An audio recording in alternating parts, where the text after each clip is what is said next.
Hello, everyone. My name is JD Calderon, and I'm. This is Indie Comics Explained. Don't mind me, I'm just losing my mind again. But please hit subscribe, share out the video. And here's my co-host Dee Rosario, and I just totally screwed my intro. Somebody forgot his own intro, man. Listen, man, I'm like I said, I am totally discombobulated. Good. I am not here. You know, I'm glad to see you. Excuse me, disheveled. Not that I mean you malice in any way, but you know, you're always so kept together and on point, and you know, to see you just a little bit shaken, stirred, I'm like, okay, he's human. He's human. You know, like the rest of the indie creators, we are human, right? And you got quite a few on today, don't you, buddy? Yes, I do. Let's bring on the co-host. Oh, we got a Coco. Oh, who's this? Oh, it's me. I was trying to share your thing around. Nobody gives me any. Nobody gives everybody else in, buddy. Yeah, no, it's like we'll just put this guy on. It's fine. It's fine. So, Tom, introduce yourself for the three people that don't know you. Whatever. It's right there. Go to the website. You know, Big Dog Inc. Tom Hutchison, writer, publisher, producer, art director, all things Big Dog Inc. We're celebrating 15 years of Big Dog Inc. this year. So lots on the plate for 2015. All right, cool. Mr. Mark Dudley, how are you, sir? What up, though? Doing all right, man. You know, out here trying to make it, making comics, having fun, man. That's my mantra. You know, that's about what all I'm doing, man. All right, that's cool. Lisa, John, how you doing? We're good. Pleasure to meet you. Please introduce yourselves. I'm Lisa, and this is John, and we're from Background Noise Comics, and we are here to talk about our Kickstarter. We've got our first book coming out. All right. Very nice. All right, way to be. Hey, I'm Tony James. I'm the creator of a book called Star Noir. It was very successful on Kickstarter, and now I'm doing a second chance on Indiegogo. Very nice. Very nice. All right, cool. So listen, let's just start right with the show question. Right? I'm sure everybody's seen it. So, you know, so we can all ruminate over it, you know, and I'm the co-host. I don't know what the question is. Not only that, I already know your answer. But anyway. Okay. What's more important to you as a creator? The cash or the art of creation? Right? And let's start off with the frozen Mr. Dudley. I think he really is frozen there. All right. So, Lisa, why don't we start with you? You know, if the cash was the most important thing, then we wouldn't be doing it. You know, it's obviously we want the cash. We want people to support our Kickstarter. We want people to support us. But, you know, we've been making comics for almost 8 years and we don't really get paid a lot. We do it for the love. Would you say, John? Yeah.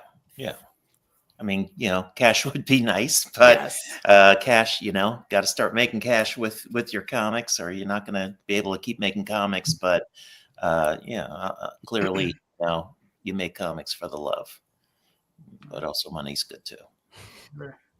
My mother used to say, rich or poor, it's nice to have money. That's my answer. This is true. Tony, what are your thoughts? I don't think it's really like an either or thing. It's more which foot you want to lead with. You know, if like obviously, you know, you want your books to, you know, sell and make money. But I think if you lead with the business foot, you might strip the book of its artistry and it just becomes product, just content to like get in front of people. So I think if you really want to make something evergreen, I think you got to lead with the artistry first. All right, very good. Mark, did you catch the question? Oh, yeah, I saw the question. The questions is there, and so yeah. If you so my thing is this, right? You know, I've been doing this stuff for a while, and it's like ultimately, I realized somewhere down the line that from a financial standpoint, yeah, it was cool, it was fun, whatever, but it's nothing more fun than the actual process. I know that there's an economic component to it. You know, I'm not blind to that, but if you're not having fun, for me, what's the use? Mm-hmm. All right, that's fair. That's fair. And I have to say, Mark has the best background. Everybody here has great backgrounds, but Mark has the best one. I'm only saying because you can see he's a working artist, right? Whereas the rest of us, we're just showing off our stuff. Yep. You know, Tom, what are your thoughts? So I think this is kind of a multi-layered thing, because what's most important, it kind of depends on where you're coming at from what you want to do and accomplish in the business, right? Because if you want to be in the business, the money has to be there.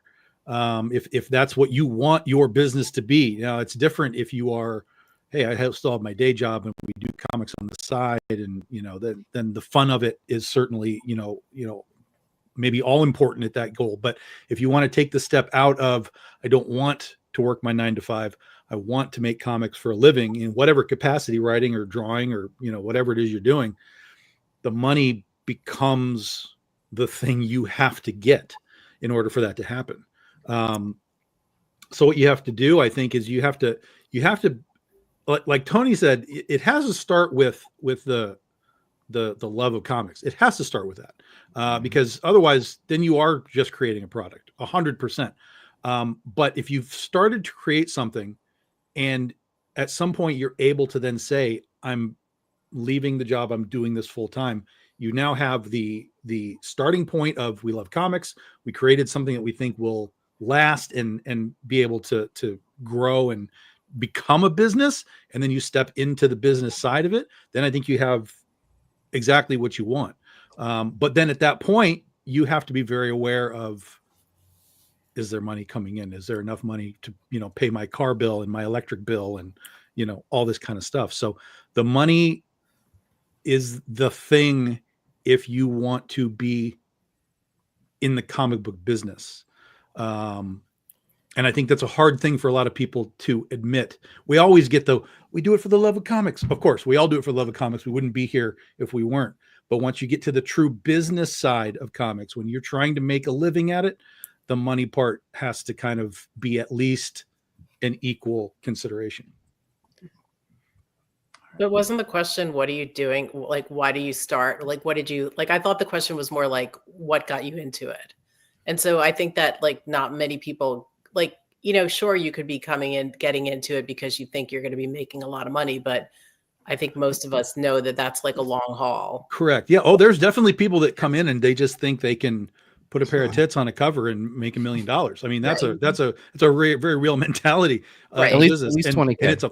And it's a very faulty mentality, 100%. Right. So, there'll always be people that come in with the trends, like what's working now. Let's just try and, ride the wave of whatever's happening, and they'll be behind all the people that made that wave, go. So you've got to come in with your own thing. You've got to come in with your own creativity, your own story, your own thought process, your own, like, why does what it is that I'm making matter to the people that I'm trying to sell it to?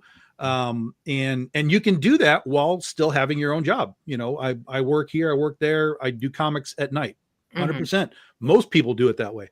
But if you want to ever close that door to the job part, that's putting a check, in your hand every couple of weeks, and just rely on the comics, that's where you've got to really be able to come in and say, do I have something that can make actual money if I put, all of my time into it? That's the age-old question. Yeah. It's like, do you take that risk? Do you take that leap of artistic faith? Well, I think too that these days, with a lot of different ways that you can put the comic out, web comics, indie physical comics at the cons and whatever, I think that we got a lot of opportunities to see if that comic is actually viable to be able to move to that next level to where it becomes your business. I think it's just compared to what we had in the early 90s or whatever, right? When all we were doing was putting out ash cans and spending $1 million hopefully to print a comic. You know what I'm saying? A lot of people going to Kinko's back then, and so you didn't have the avenues that you have now. I don't think. True. Yeah, Jay, absolutely. Jay, what are your thoughts? My answer could be found in one of the greatest movies of all time, The Fifth Element, when the junkie who knocked on your door trying to rob you said, "Give me the cash."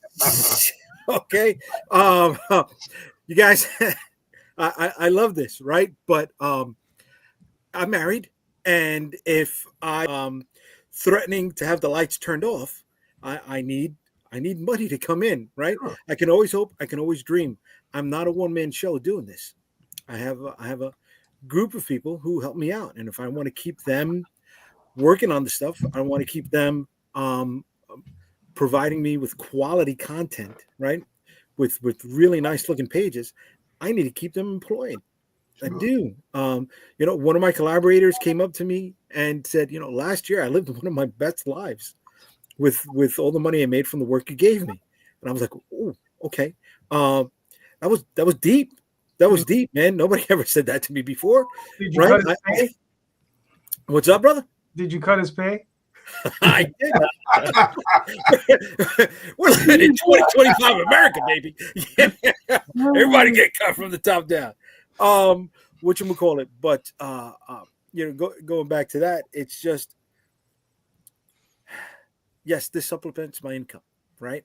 I'm about 4 years away from retirement, from a job that I have hated and despised and spat at with every fiber of my being from before I even started it, right? But it helped provide me a place of security where I can work on this. It helped me pay for some of my collaborators when the money wasn't coming in. I've bootstrapped this.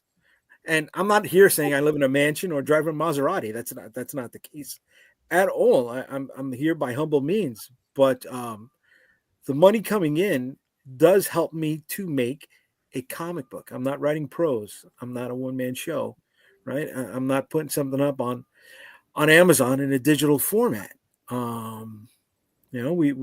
We print in bulk. I know Calderon and me go back and forth on this all the time. Half of my furniture is made up of the boxes that I sit on of the books that I haven't sold yet. Right. But that's the life I'm choosing. This is the poison that I'm picking. And I need the cash. Right. It is the most important part of this for me. I've been dreaming about comic books ever since I was a kid. That's never going to change. Right. The love is always going to be there. The blue skies, the dreaming, the gears grinding while I'm driving and I'm stuck in traffic. That's always going to happen. But to bring it out into the world, I need them greenbacks, right? I'm not trying to be here greedy. Stop buying those G.I. Joe toys. You could get that Maserati. You don't want to know what I bought today, bro. You don't want to know what I bought today. You know what? Let me show you one of the things that I picked up today that scared the shit out of me, right? X-Men number 97 that I left in the wrong spot when I came in and I saw somebody sit down on it and I had a fucking heart attack. Right. That'll give you a heart attack, all that. All right. So, yes, after doing comic books since 2008, I've been able to make a couple of extra bucks, right? Be able to supplement what I bring in from the day job. So, yeah, the cash part is really important to me. That's fair. For me, it's the exact opposite. It's about the art. I'm an artist. I've worked professionally. I have a day job. The day job takes care of the rest of my life. Mm-hmm. Whatever money I make on Kickstarter, and I mean all of it, goes back to the artist. On occasion, I might buy myself a slice of pizza. That's about it. Right. Everything else gets rolled back into the business. And again, it gets rolled back to the artist, right? But if for some reason I couldn't do that, I do write prose. And I have to say that if you're a writer and you don't write prose, just give it a shot. I would always advise, give it a shot, right? Just try it, play with it. It may sing to you, it may not, but it'll give you an extra tool in your toolkit that you can utilize, right? I do think that you would be poorer for it if you don't try, at least try, right? So you should at least give it a shot. That way, at least if something goes wrong and you can't complete the story that you want to tell with an artist, you can always complete the story right? Because I mean, I had a story on my conscience for the longest time. I ended up completing it. I wrote it out as a novel, and it got the monkey off my back, and of course the monkey jumped back on. So now I'm trying to finish it as a comic book again. So, but that's a whole other story. But yeah, I mean, if I got stranded on an island and I had a pen, a bunch of pens, and a case or 3 of paper, and you'd find, 100 years my bones and a case filled with just handwritten stories in there, and that's what it'd be, because the stories mean more to me than anything else. Like I said, I write the stuff, and then I share it with other people, and hopefully they like it. And if they don't, c'est la vie. What can I do? Right?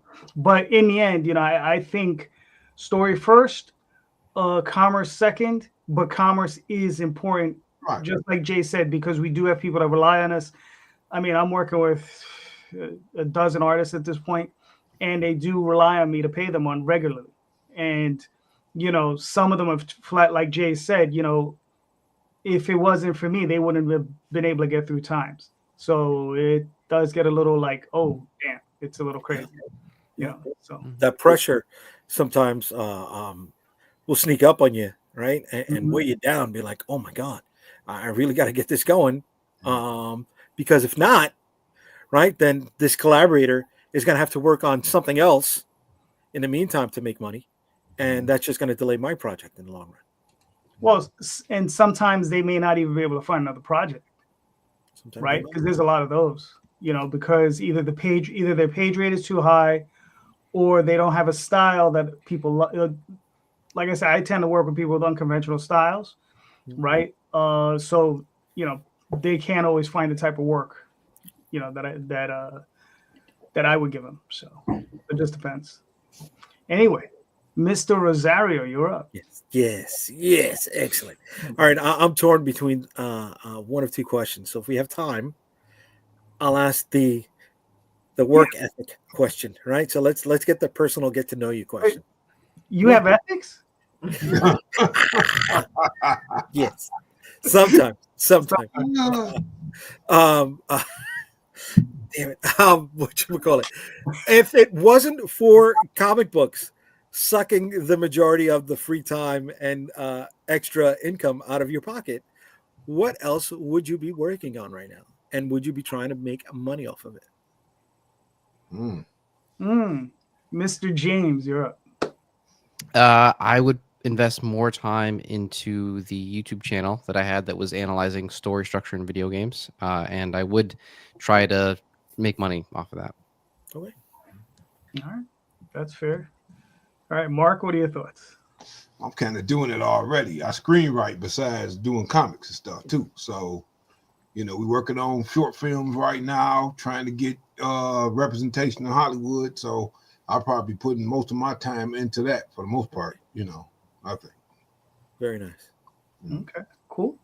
Lisa, what are your thoughts? Same as Mark and same as you. I also write prose. So I have a novel that is currently with 3 agents. If everyone cross your fingers, somebody's going to buy it.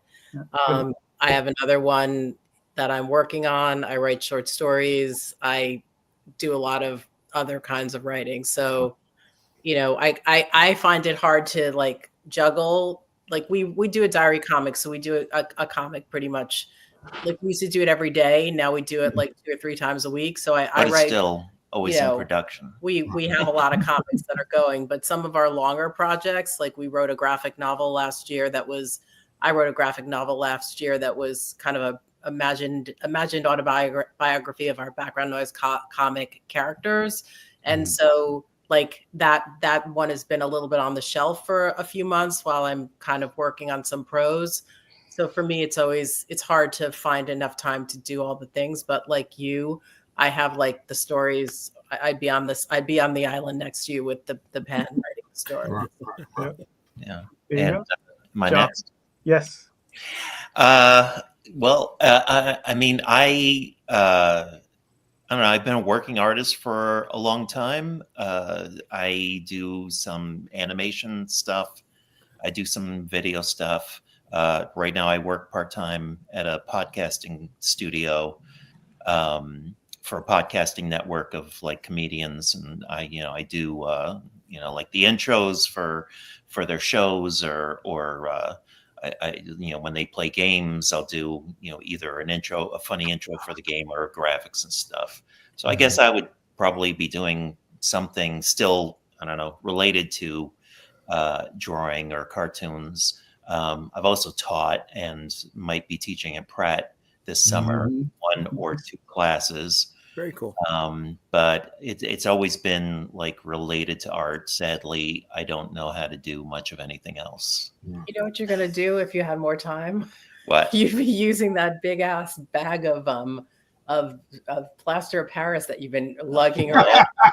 There's an art project that we did a residency, an artist residency in France last year. And I have this whole other art project that I've been wanting to do very much. And I actually brought it there, was too busy doing videos and our comics, and then brought it back. And it's it's true. I haven't, I'm sure many of us do. Sculpture project, an office full of crap, just waiting to, have the time to be working on the back burner there, burning up.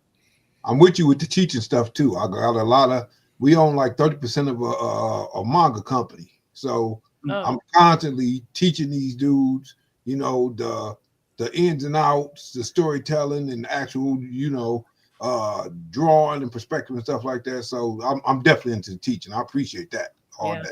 Nice. All right, cool. Tom, what are your thoughts?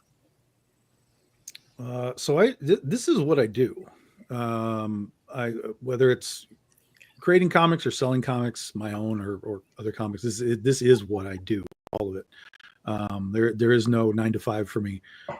So my creative time is split up however I want it to get split up. So in the past, I have actually written a book. A lot of people don't know because I haven't told anybody really. But it does exist. It is on Amazon if you all want to get it. I basically, what I did was, because I was curious if I could write a book in that prose format. And so much like how I taught myself how to write comics through basically just doing it and looking at examples of other people's scripts, I just kind of taught myself to write a book over a period of time. But what I did is I took one of my existing stories and just adapted it, because that way I knew the story and I could focus on the format of how this thing had to work. And so I took the original 6 issues of Ursa Minor and turned that into a book. And so the book itself is the 6 issues, but it's also expanded. There's stuff in the book that we didn't really have place to put in, 6 issues of a comic book. So it's an expanded story. So if anyone wants it, just go look up Ursa Minor on Amazon, and you can get the digital or you can buy a physical copy. And then I started to write a second one. I started to do the same thing with Legend of Oz, The Wicked West. I have the first chapter done on that, but I got so busy with all my other scripting and stuff that I couldn't dedicate time to it. So I would probably go and finish that Oz book and see if I get any sort of juice from writing prose, which I didn't really with Ursa Minor. But it might have been just because I was struggling to understand how to do it. Now that I kind of have a sense of it, maybe it would be better the second time around.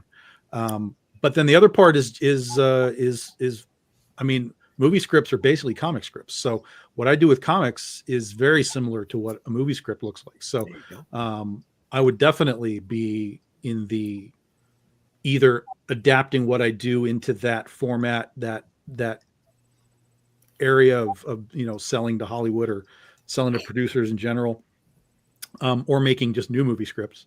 I had a producer the other day message me about wanting a script and a pitch deck for one of my books, and I was like, you know who you're talking to? I don't know what any of this shit means. Like, what are you talking about?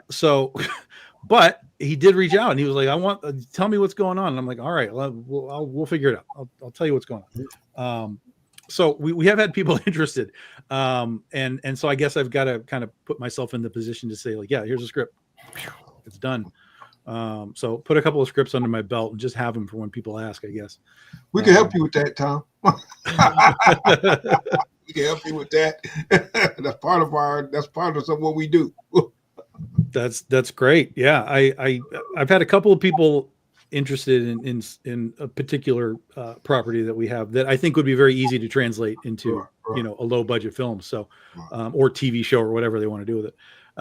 So that's kind of cool to have that kind of floating around, and people have often told me that my comics are very cinematic to them. Like they'll read a book and they're like, dude, I think it felt like I just saw a movie. And I was like, good, because that's how I write on purpose. I'm doing this on purpose to kind of create a specific vibe for the comic, but then also at the same time be very aware of the ease of translation then from that property to another medium, whether it's TV or movies or whatever. So the fact that the fans have just come out and been like, dude, this is like a movie. Yes, that's what we want. That's what we want. So yeah, I would lean into something else, some other aspect of writing, or a couple of different pieces of writing, and just kind of see where it could take me. All right, cool. Well, I mean, I don't know if I'd make any money at it, but if I had to just do something else other than what I'm doing with comics, with all that excess, I'd probably just travel. I travel and then do the one thing that I always wanted to do with Oswald. Was one of the things I used to do is whenever I traveled, I would write a story with Oswald in it, in that place that I visited. That's cool. That's real cool. I like right. that. So if and one of my dreams is to still take a trip through Europe, and I would love to just take a nice 6-month, tour of like just every place in Europe and just go through the whole thing and then write all these crazy stories. And also even Asia. I mean, I'd love to go to like Thailand and the Philippines, because their cultures, they have such unique stories about monsters. Like their mythology is so different. It's just so unique. I would love to just like, how can I interweave my character into some of those stories, and I utilize some of those mythologies. I don't mind. I don't mind cultural appropriation. I don't have a problem. But they got a lot of cool animal stuff in there too, so you fit right in, I think. Exactly. So yeah. So but that's probably the thing I'd do. So you're just going to turn Oswald into a Pokemon? That's what's happening. What? Well, not exactly. Not exactly. Oswald would be like Indiana Jones in there. Right. Probably. It'd be more like that. Yeah. Probably more like that. All right. I don't know where Jay went, but I guess he can't answer his question. So, Tom, you got a question you want to ask real quick? No, I was unaware of the Coco thing that was going on. So I have no specific questions for you right now. All right. So you know what, sir? That's fair. I got one. I got one of your favorites, Tom. It's about Diamond. Oh, Diamond. Oh, yeah. Let's talk about Diamond. We get into the real stuff now. Huh? All right. So Diamond is going on the auction block. Oh, God, you were serious. Give me one and only one prediction you may have concerning the sale. Right? So we all know the Diamond's going on the auction block. What do we think may occur during those transactions? Amazon. Well, I got something to tack onto that though, because I thought that Diamond had said that they were going to function until April 1st. That was their thing, is by April 1st, if no one had bought us, we're gone. So why are we now auctioning everything off in March? I could have sworn. Oh, Jay, you're back. Answer your question. Pizzeria. I would open up a pizzeria. There's an immediacy. Okay, good. We're talking about Diamond now. Oh, wait a second. You hate talking about Diamond. How did you get sucked into a Diamond conversation? Let me finish up my pizza gimmick, okay? Let me finish it up. All right? You craft art, right? And you get that quick dopamine hit of somebody enjoying your work. All right? That's it. There you go. Now we can go back. Excuse me. Oh, and the other thing is, people will buy multiple slices, whereas opposed they won't buy multiple issues of the same comic. Well, that's false, because people buy variant covers. So yeah, that's true. You're already out of business. You're out of business, Jay. How many times are they going to buy the variant covers? Okay. He got different types of pizza.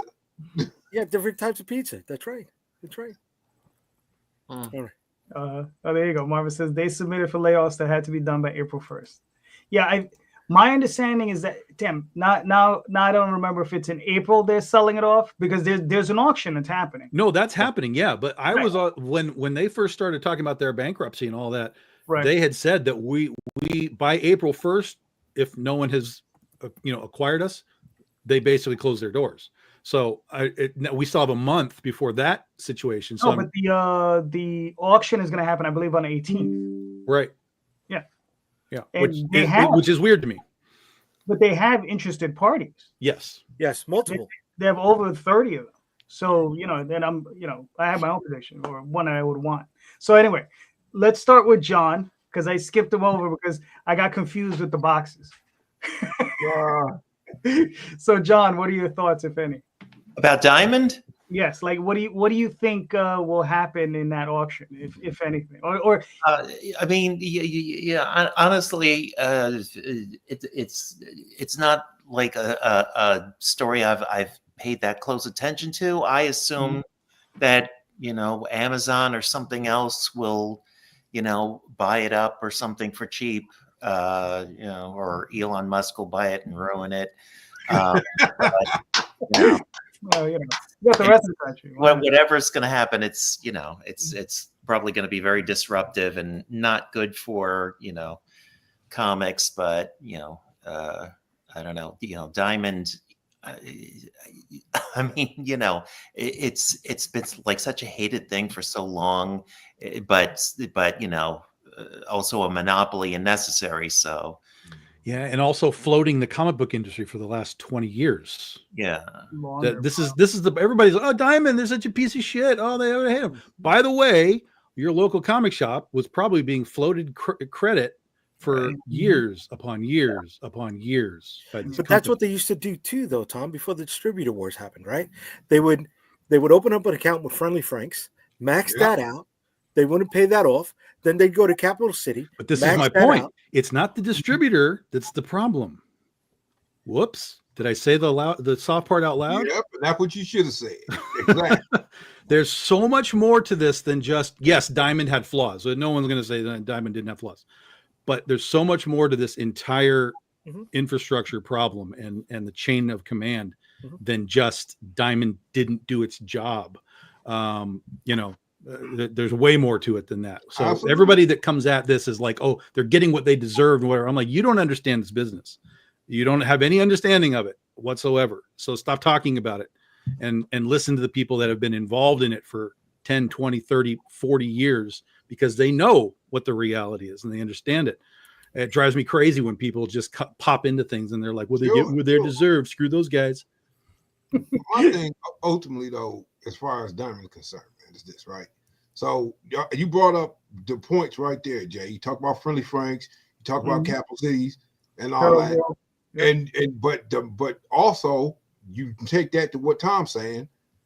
It's the direct market. Now, I'm not a hater of the direct market, but here I go with my Wayback Machine, talking about how you used to be able to get comics everywhere.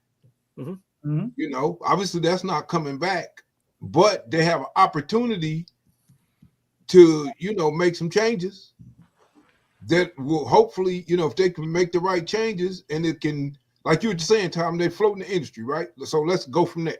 They float in the industry, and if you're going to float the industry, float the whole industry. I know that the LCSs, everything is a real estate game for them. Okay, every space is real estate. So yeah, they're like, we got to play the real estate game, the big two, whatever. Okay, fine.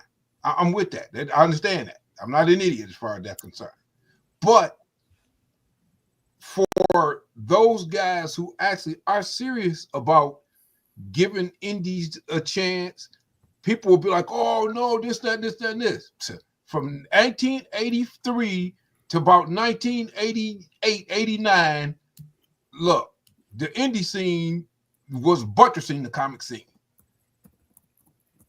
People can say whatever they want to, but they wouldn't have no Teenage Mutant Ninja Turtles, no Bone, no nothing, if it wasn't for the indie scene. So don't try to act like, I don't want people trying to act like with this whole diamond thing that indie scene has never been viable. That's bullshit. Mm-hmm. Yeah, and then the other side of that coin is people blame that on the industry falling apart at the end. Like, no, that was the speculators.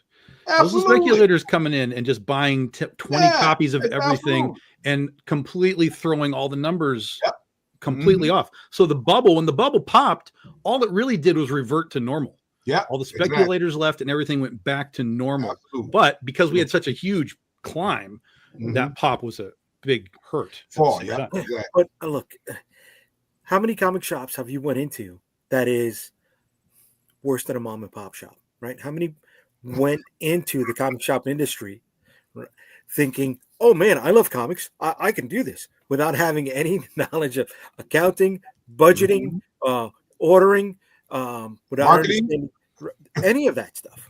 All right.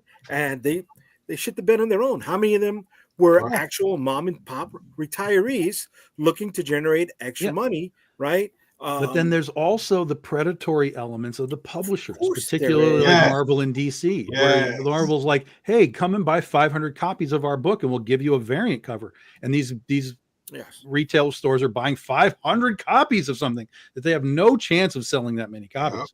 And then of course they can't pay their bills. Diamond says, well, don't worry about it. We'll float you for a while, keep on going. And then we have this huge problem that just keeps building and building and building all over time.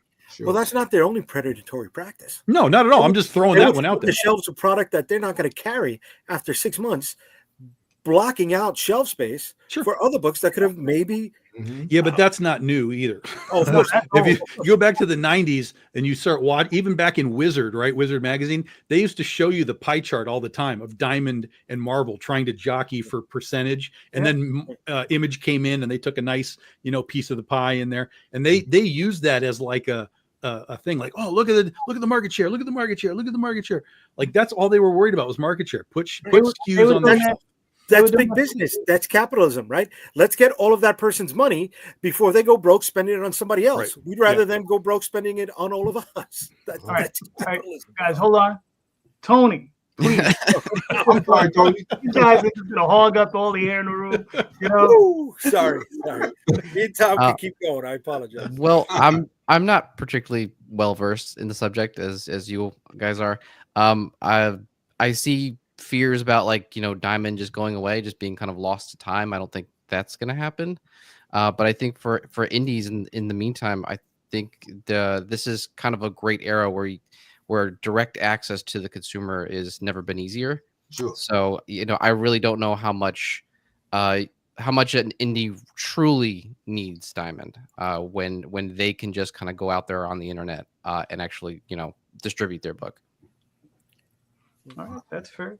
Lisa, do you have any thoughts on it? Nope, I have no thoughts on it. What, Lisa? I take the fifth on Tony, you're not wrong, and I've said similar things. I've told people, I always hear people, "Oh, I got to get a publisher for my book." I'm like, why? No, right. What is the publisher going to do for you? But what it does do is it puts your book in front of a lot of eyeballs with a lot of ease of use, which is really the ultimate value. You're not going to make any money in that retail side of things. But like I've always said, if you treat that as like a marketing expense, you're going to spend X amount of money to put your book in X amount of stores in front of X amount of eyeballs and at least hopefully get your money back, like break even.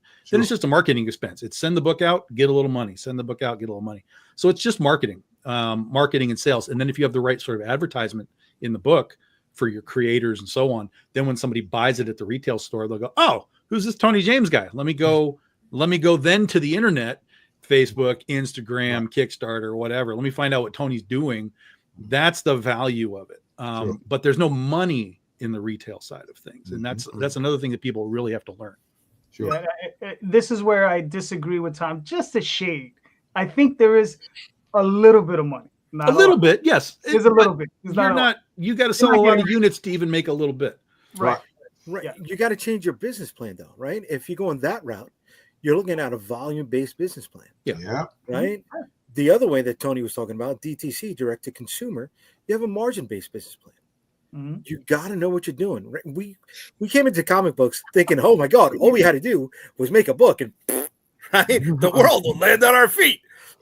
what we figured out the hard way was we had to learn a bunch of business strategies, right? Marketing, become self-sufficient, time management, people skills, logistics, coordinating, and a ton of other Still things. working on that people skills thing. Right. A ton of other things on top of that. All we wanted to do was make a comic book. Well, if you have a name and you're a draw, yeah, a publisher will pick you up easily.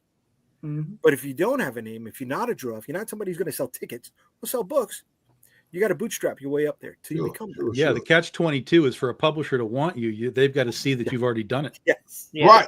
And that isn't that hilarious though? Right. But how many times have we said, guys, back and forth all the time? A lot of folks who are working in the bigger industries can't do what we're doing right now. They don't have those skills that we've developed the hard way. And they're ready to give up, right? I know this because I've spoken to quite a few creators who have always had something cooking in the fire to crowdfund their own book, right? And once they're ready to pull the trigger, they get a job, right? A freelance gig with some book, and that's it. They've never done it. Like, oh, Right. It was too much for me. I didn't know what I was doing. Oh, I wasn't ready for it. Oh, I needed this help. Oh, okay. Yeah. I mean, Jay, in the end, it is truly a love letter, right? So here we go. John, Lisa, do you want me to play this video? Yeah, sure. Oh Go my ahead. God. I give that a 6 out of 10. 6 out of 10. Well, I was trying. This comic began on National Pizza Day 2018.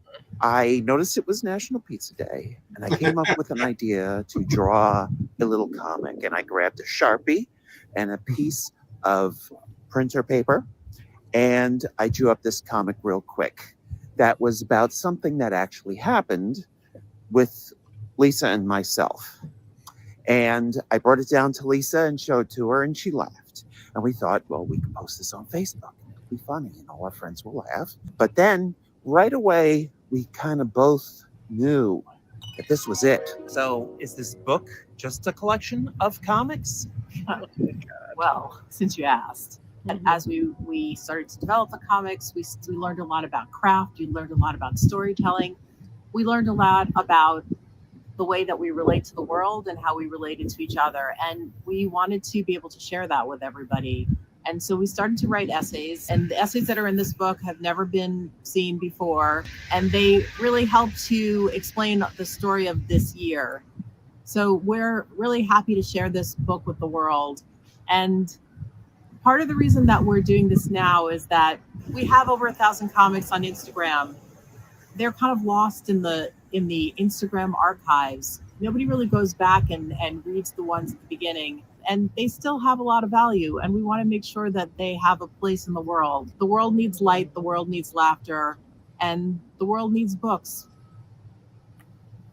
Well said. Yeah, that's great. I like that. Oh Yeah, thanks for playing that. I I like guess. that. I like that a lot. I love it. I love it. I I love it. love that, man. I'm loving that. All right. So Lisa, John, whoever wants to take over, will walk us through. Oh my gosh. Oh my God. Are we ready to present? So a lot of what's on this page is really what was in that little video. We the first year, our comic is a diary comic, as we said earlier. We talk about our life, we talk about our world, we talk about our kids who at the time were kind of teens on their way out to college.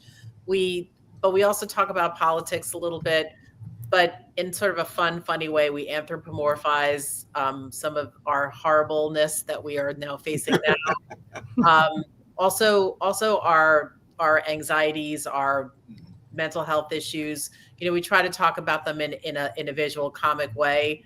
And we as we got into the stories, we started to get a lot more personal and start to talk about things that were maybe a little bit scary. We talked about fights and things like that, and people really loved it. And You love when we fight. we learned even when the scarier that something feels to us to talk about, the more relatable it is to people. And it was very cathartic. It was very exciting, not only because, it sort of diffused some of our own issues about some of this stuff, but it also was like amazing because people were really being helped and like really they were really relating. So, that's what this book is about. This is the first of many books that we want to put together. Some of the other books will have different themes, etc. But we're super excited about this one. It's taken us a little while to get here. There were a lot of bumps in the road to move from. We're not afraid of doing work, but just getting to that next step of, how do we do it? Do we do traditional publishing? Do we find an indie publisher? We just decided, to take the reins and do it ourselves. And that's why we're doing a Kickstarter. Yes, like you said,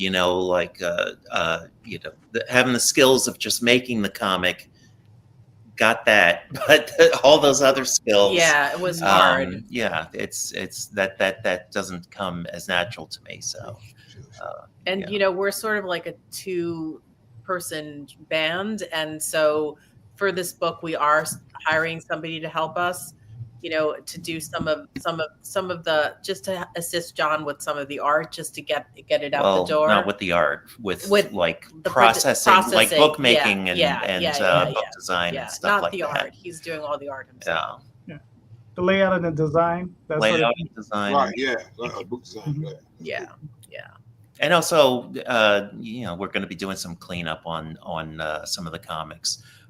They were a little crowded. We're maybe like expanding them a little bit so that they're not quite as wordy, some stuff like that. Color palette.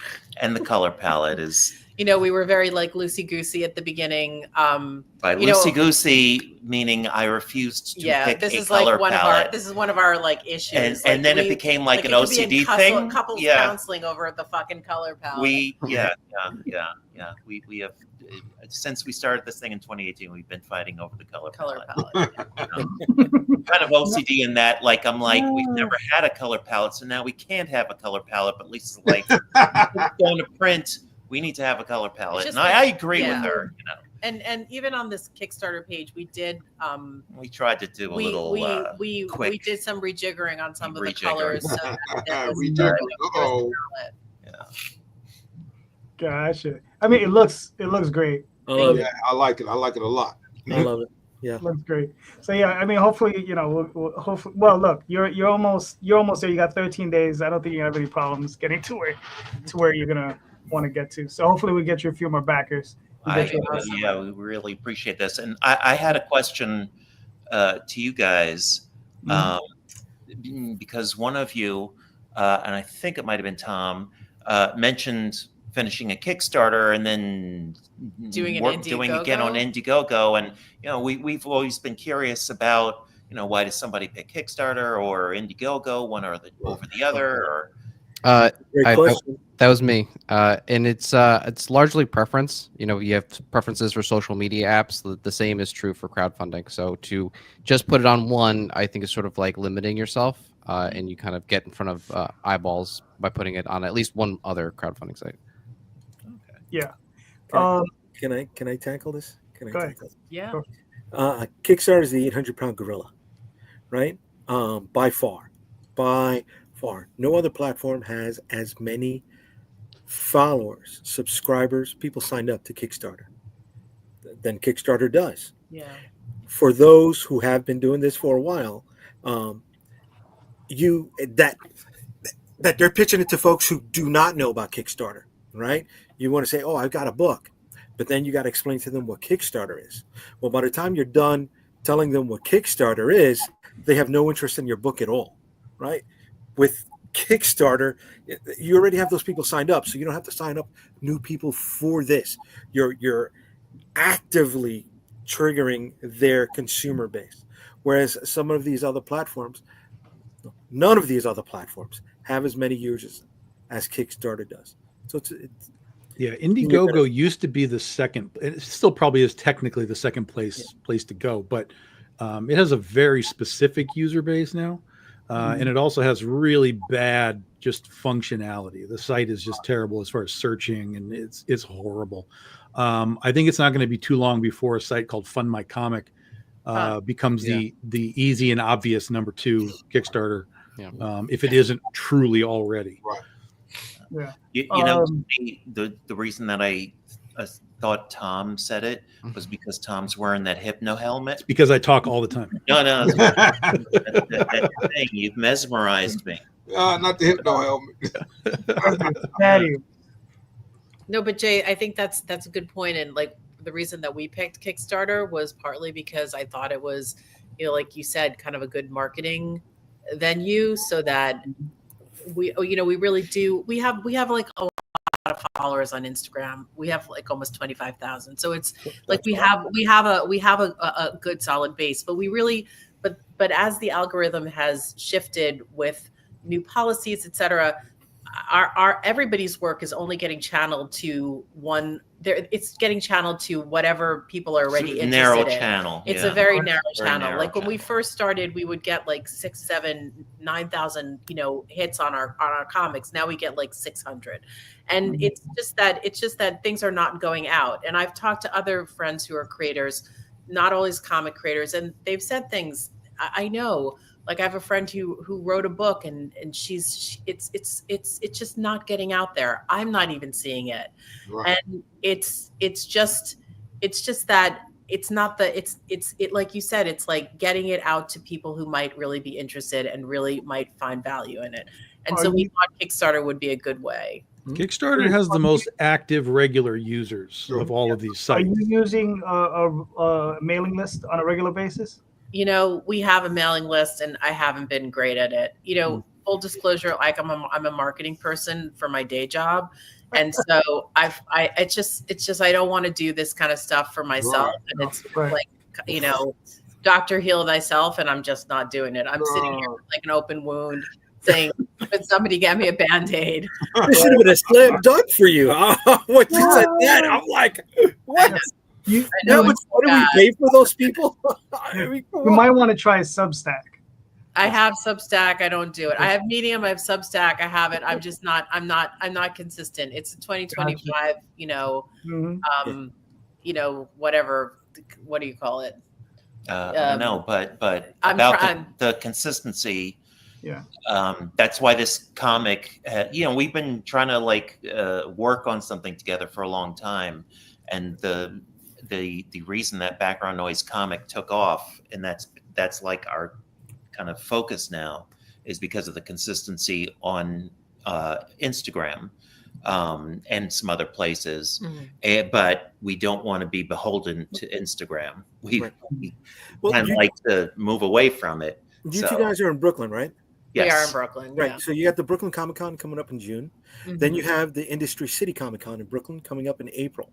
That's true. If you have those products or stills or anything you can bring to the table, it's a great way. I mean, it's marketing, right? That's smart. Are you in Brooklyn too, Jay? I'm in Brooklyn, yeah. Well, we're going to have you guys great marketing in and of itself. Yeah. Literally, your situation, you guys are married. You guys are just like that. You're telling this story. It's going to be a diary comic. You guys are walking marketing, to be honest with you. So, you want to try to make sure that you guys are out there. Yeah, we and it's Mocha next week. I don't know if you guys know about that. Yeah, Mocha is great. That's going to be a great place for you. Yeah.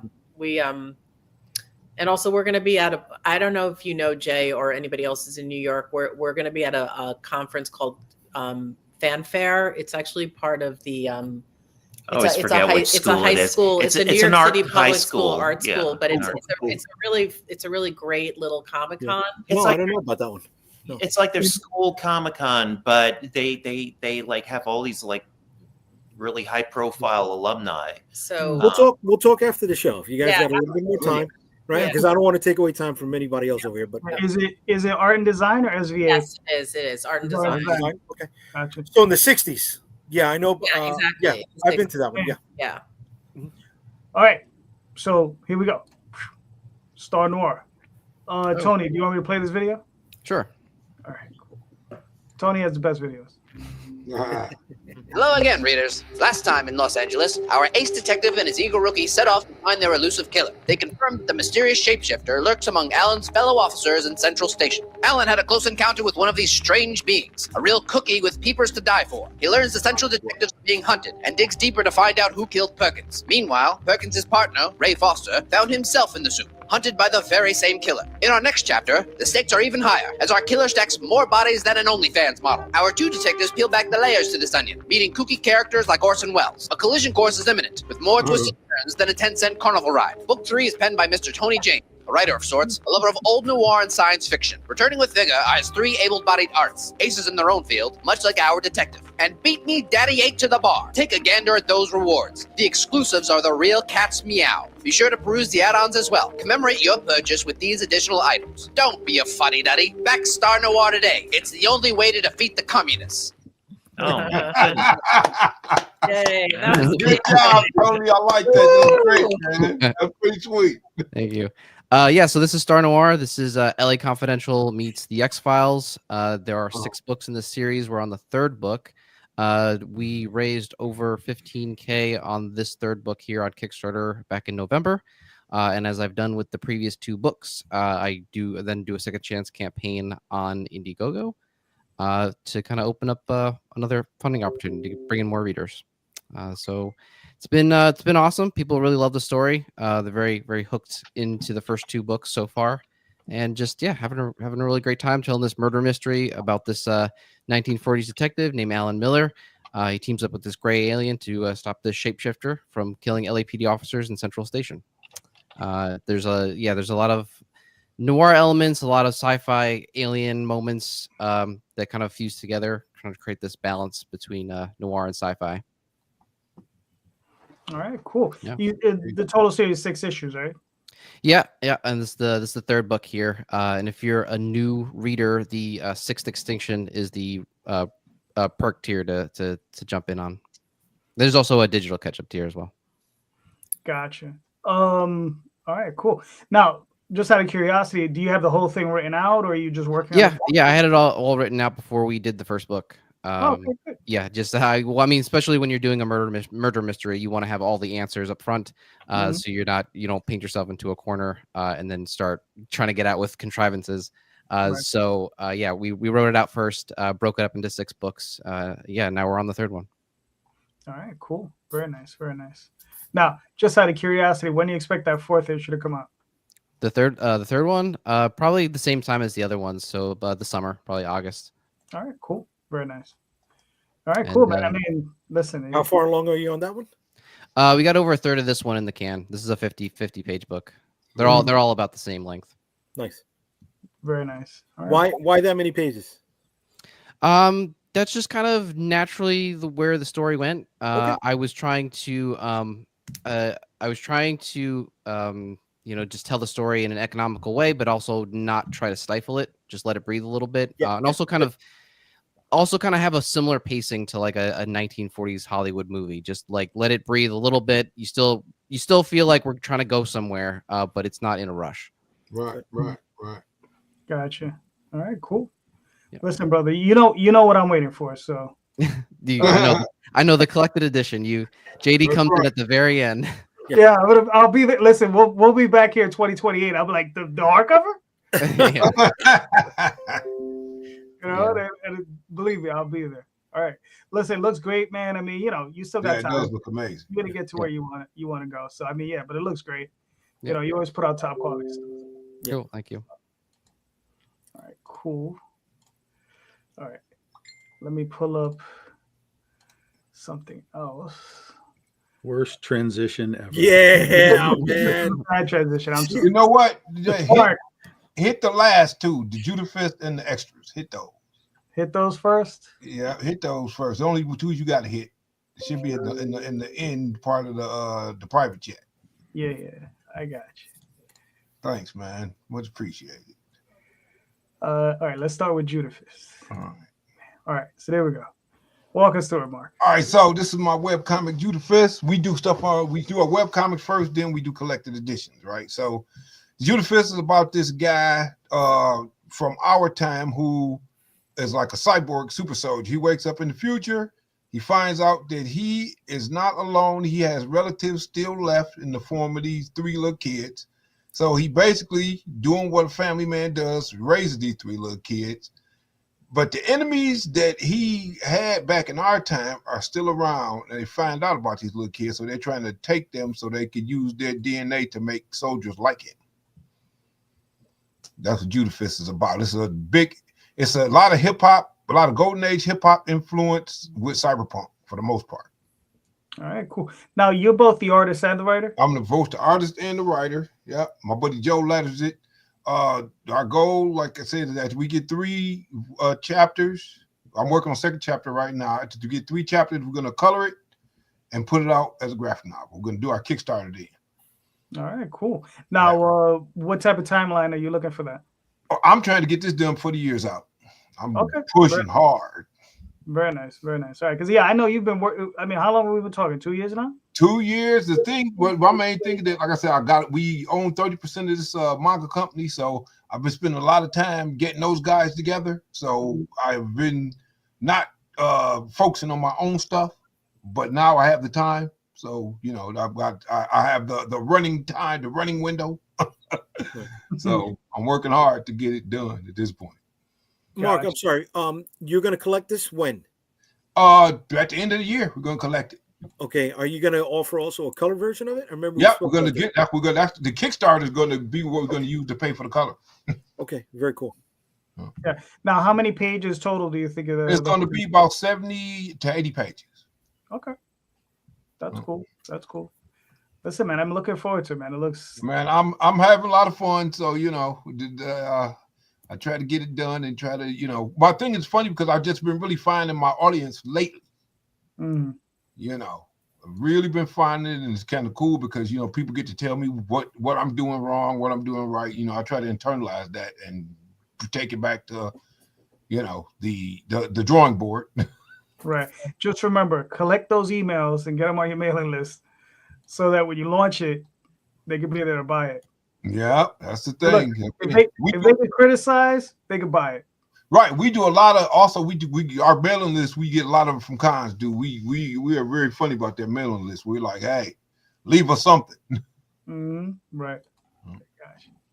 No, it looks really good. All right. Oh, thank you, man. Much appreciated. Now we got one more over here, the extras. This is I always miss out on the extras.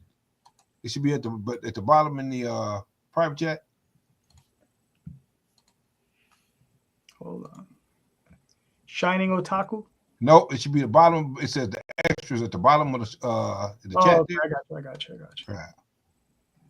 Of course. That's the one I didn't open up. Ah, okay.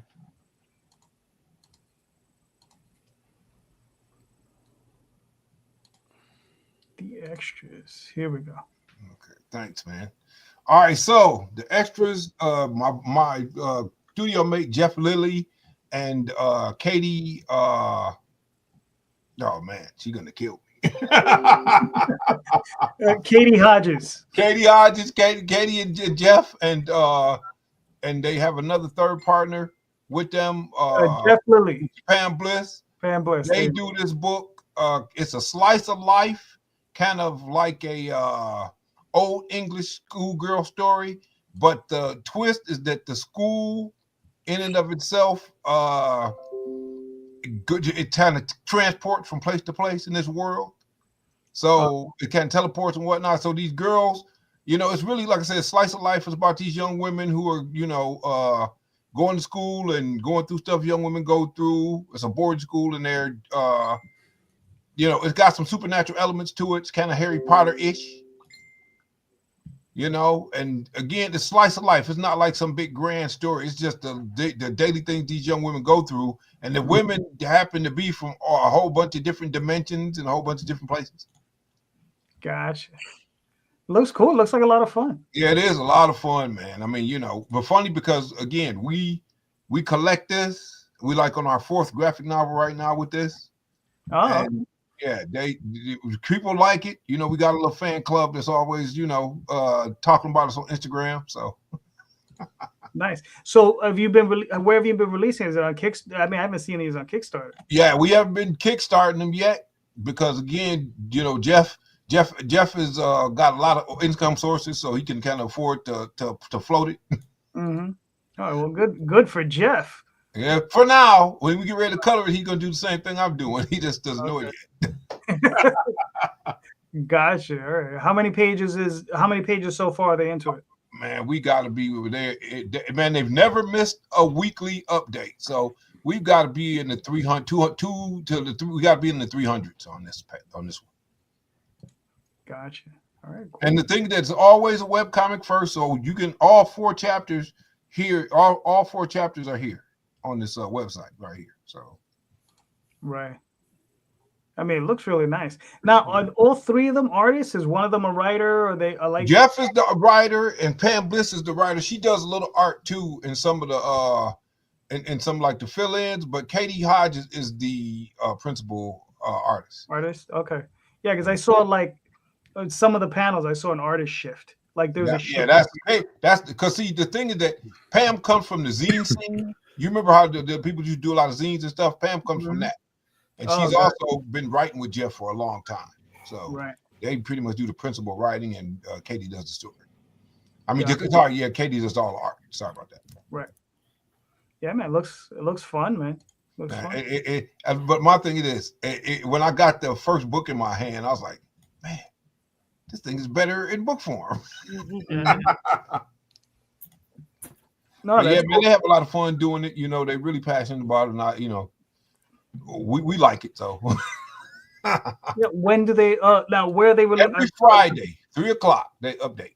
No, but the physical books, where are they? All the physical books, we usually do a lot of selling at cons. We're going to start selling through Indie Planet in the next couple of days, actually. Mm-hmm. Okay.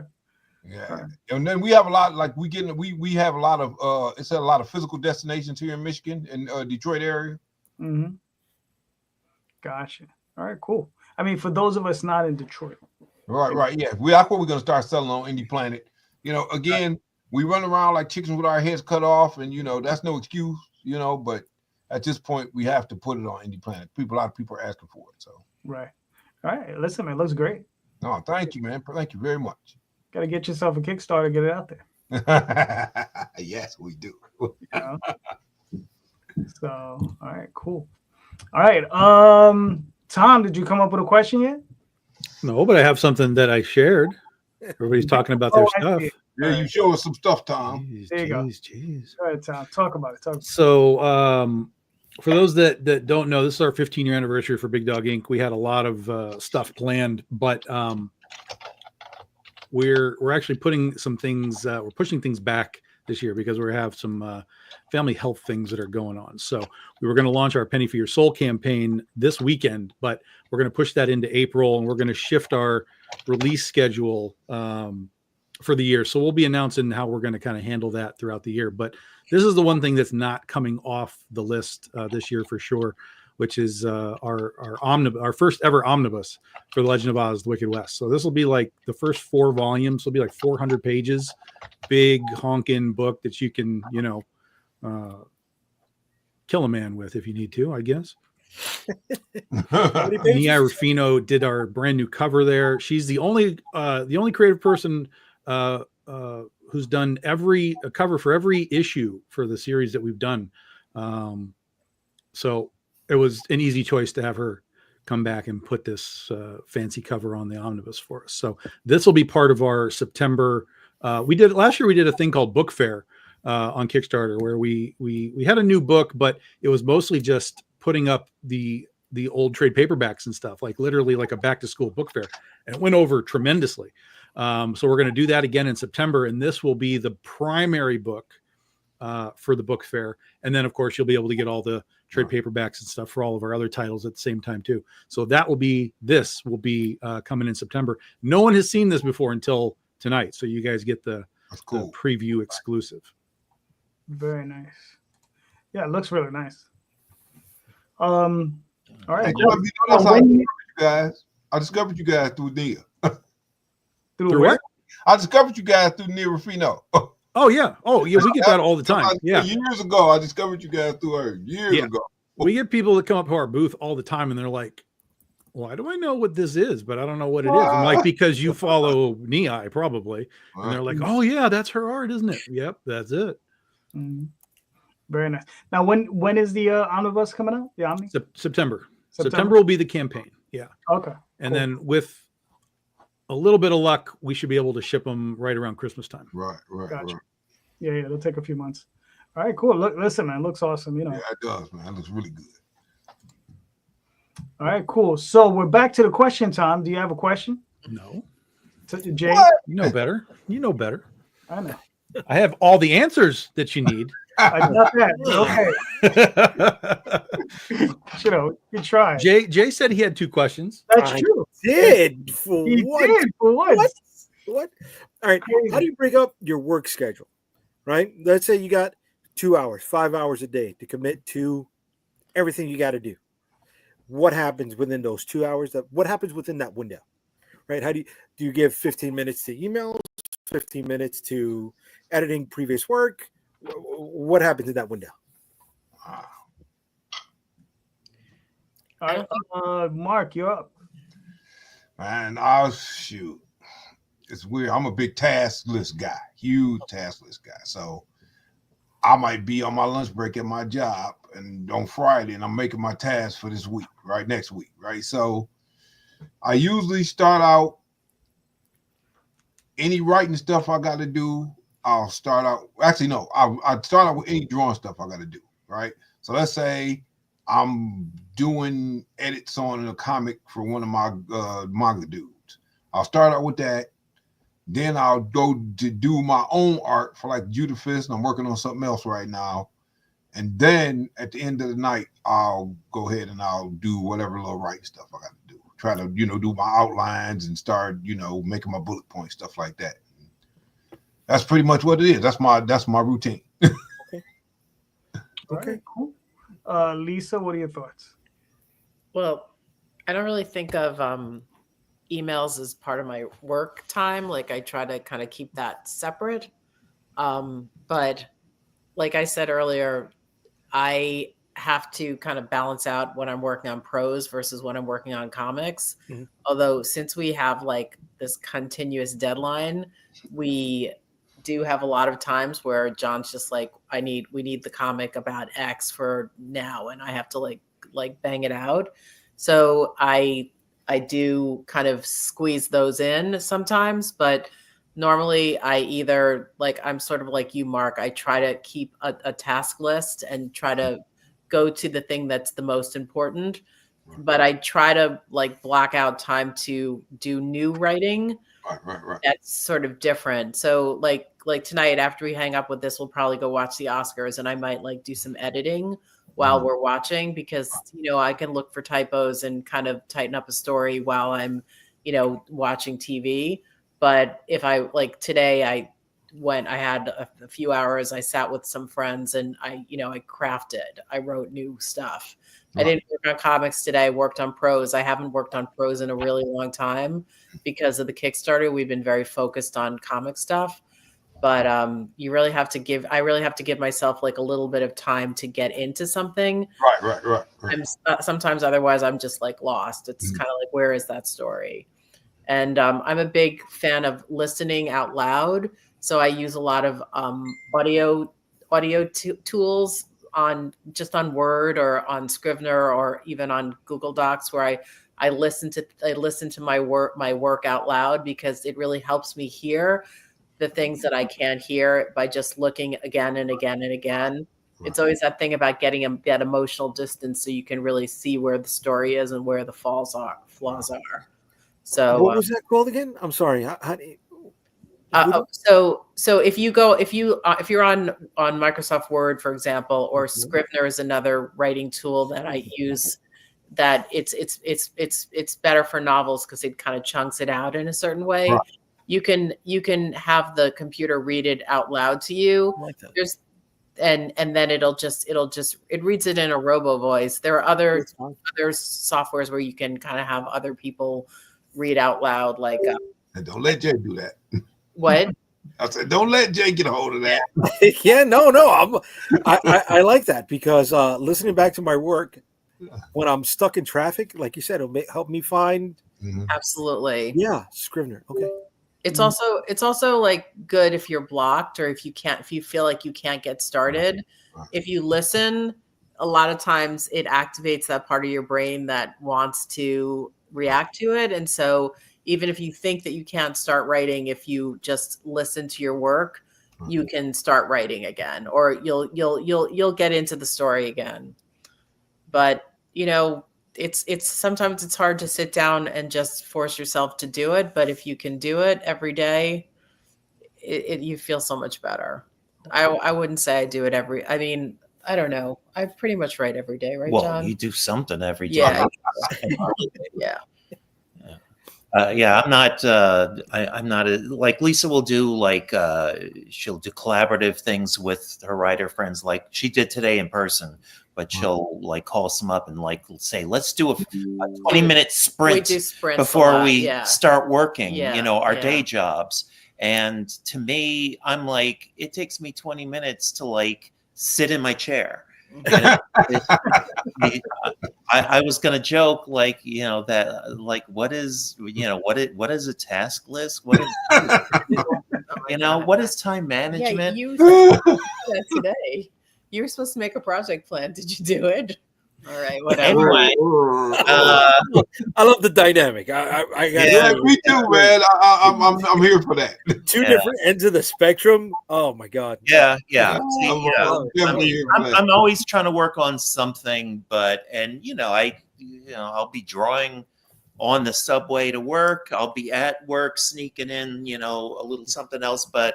Yeah, honestly, I'm all over the place. My way of doing it is doing like a little bit of like a bunch of things that I have to do, but never all the things. But then like when we have a deadline, like if we, if you do, because since we do a diary comic, we have a deadline like pretty much every day or two.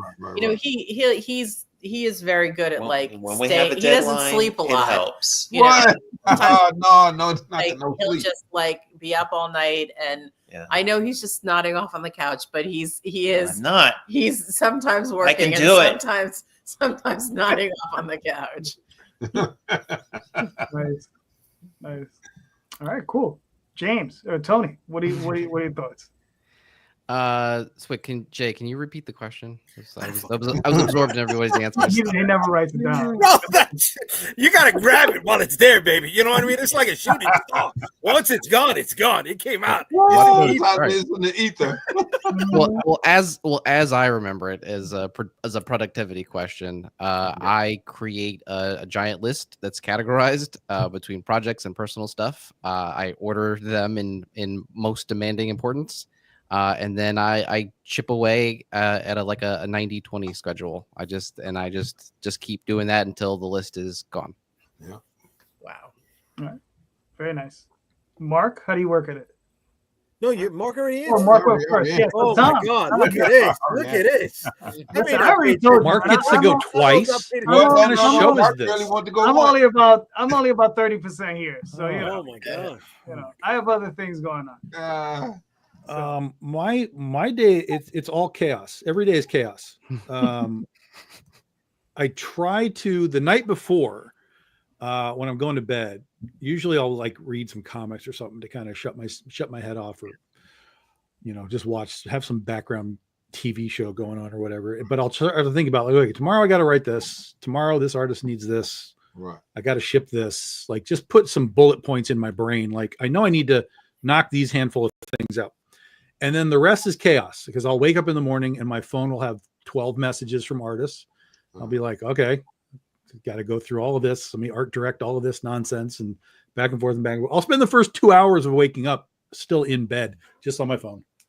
Fix it. This is fine. Fix it. That's how it starts.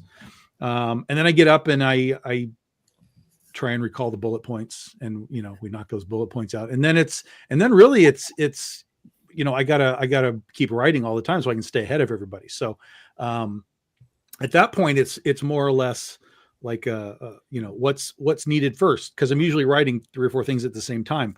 But if I know that from what I just got in the morning, oh, this guy's on page 10 and I need to make sure we're ahead of these guys, I write his stuff, then I write this stuff, and I write this stuff. But sometimes it doesn't work that easily. Like sometimes you got to sit down and you're like, I just don't want to write horror stuff today.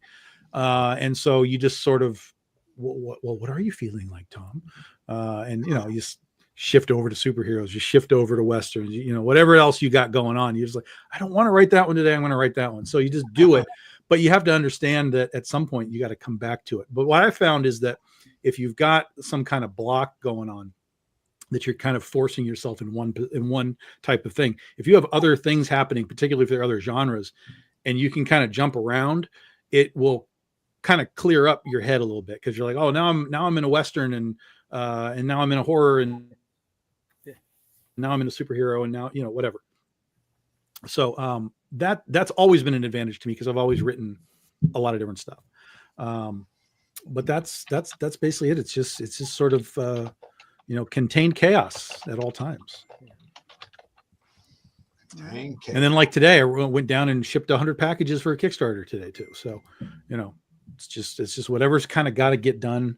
And then once the got to get done is done, then you can play around a little.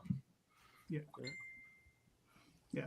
I'm not too dissimilar to Tom. It's a lot of chaos, answering emails, and whatever needs to get done gets done. The last 3 days, I've just been packing books for the last Kickstarter. So it's been a lot of that. I'll usually take out an hour. I'll make sure that I at least have an hour or two to work on something creative, whether it be writing, lettering, editing. I make sure I get some of that stuff done in. A lot of time is spent lettering. I letter all my books. So, you know, I don't think there's a day of the week I'm not lettering, but, you know, I try to do an hour or so of that. Then I'll do some editing, I'll do some writing or whatever, but it's some kind of mix of that. And then as far as answering emails and stuff, I try to burn through that as quickly as I can, but sometimes it's hard, you know, and then booking the shows sometimes can be a pain in the butt too. So yeah, but, you know, you get it all done one way or the other. Sure. You know.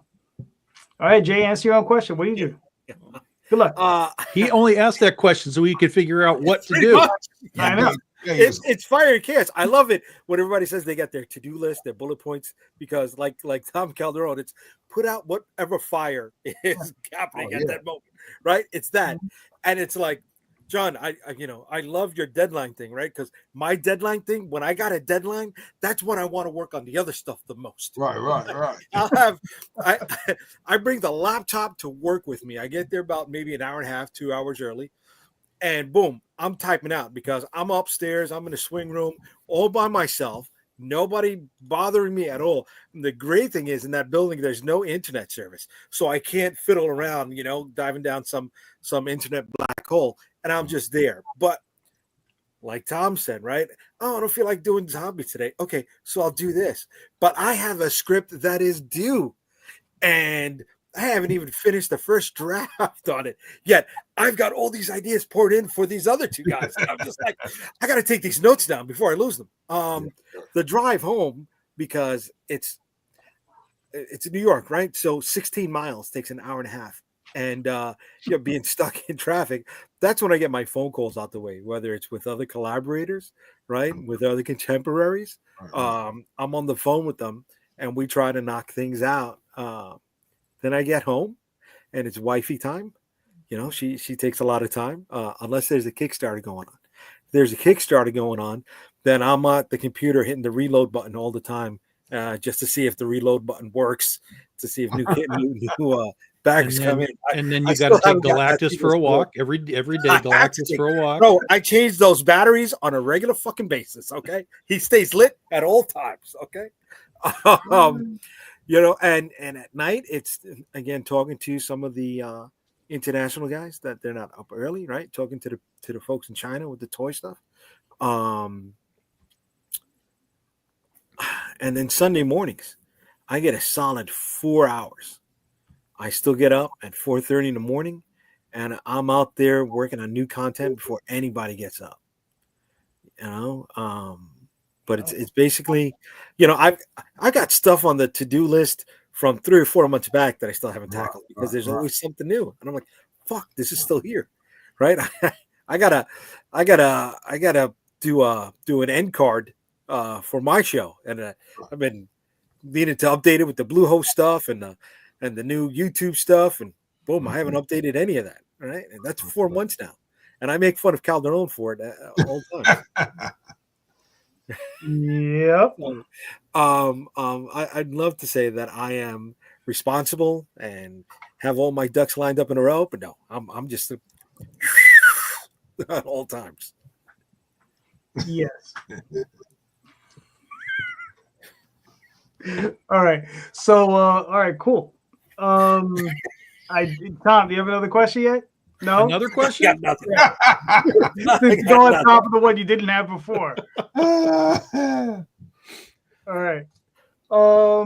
Here's one. Here's one. Here's a softball for everybody. What modern creator-owned comic series are you currently reading?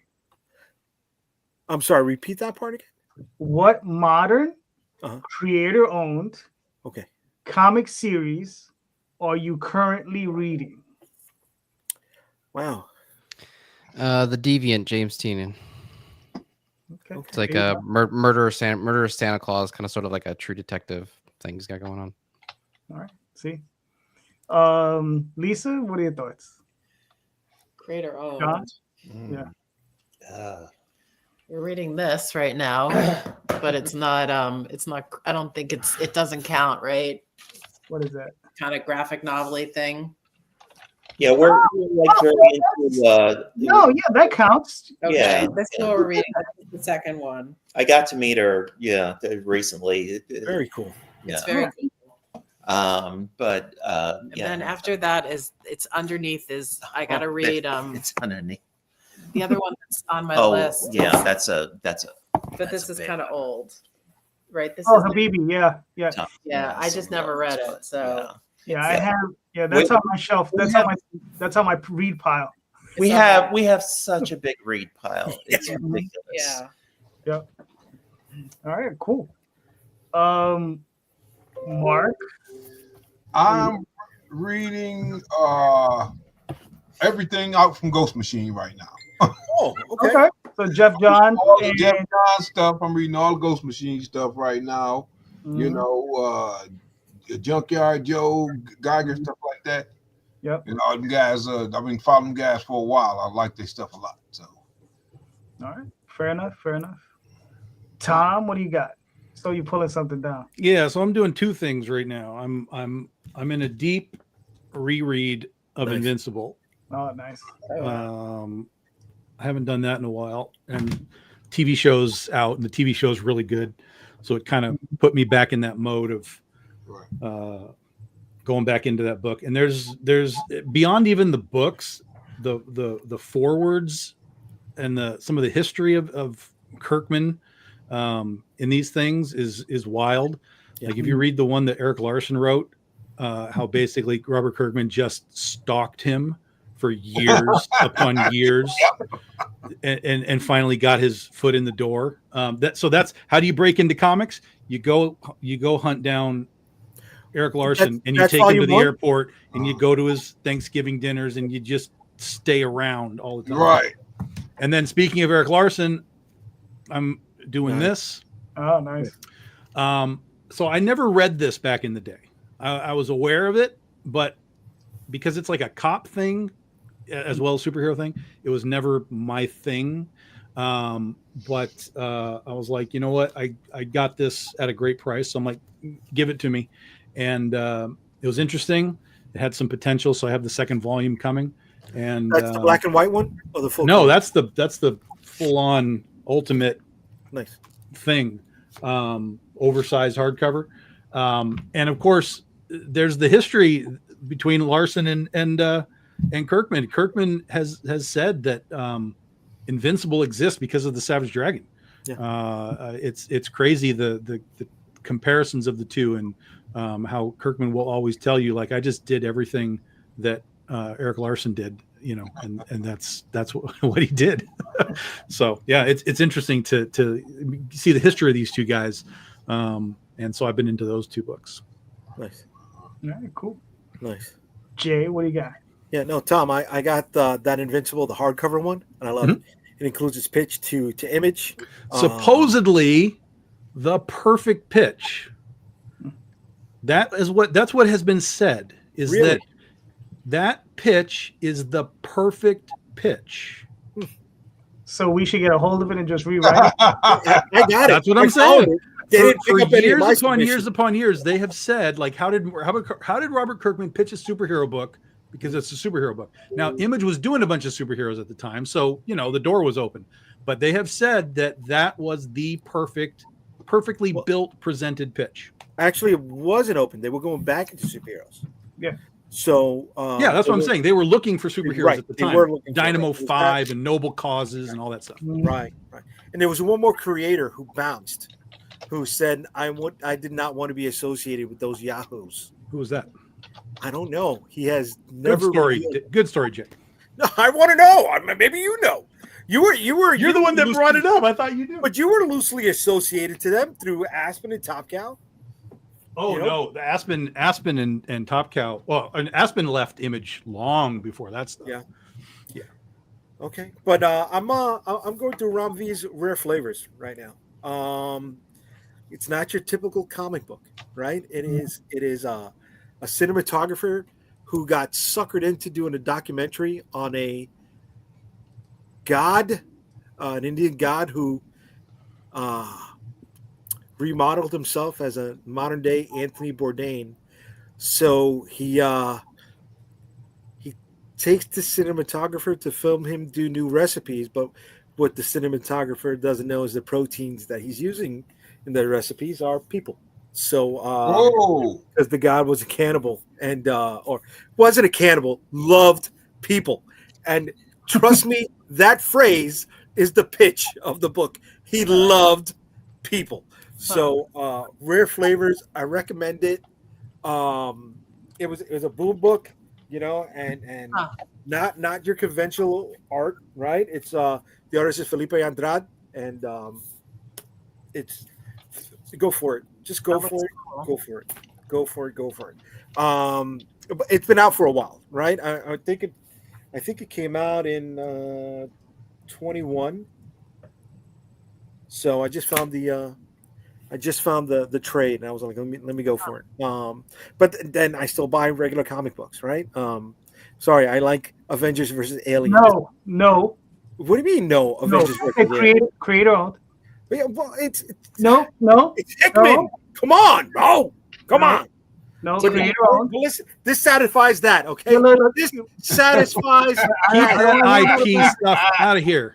Yeah, listen, Marvel and DC, they get enough advertising without. Yeah, I know, dude. That's $1 book. Get out of here, bro. This is not a fucking $1 book. It's $1 book.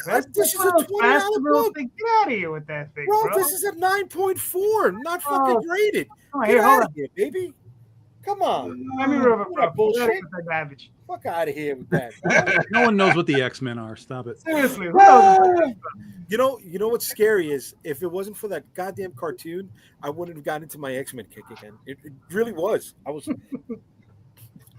don't know about you guys. I don't know how old you guys are. But are you watching Invincible? I am. Okay, good. I am. Good.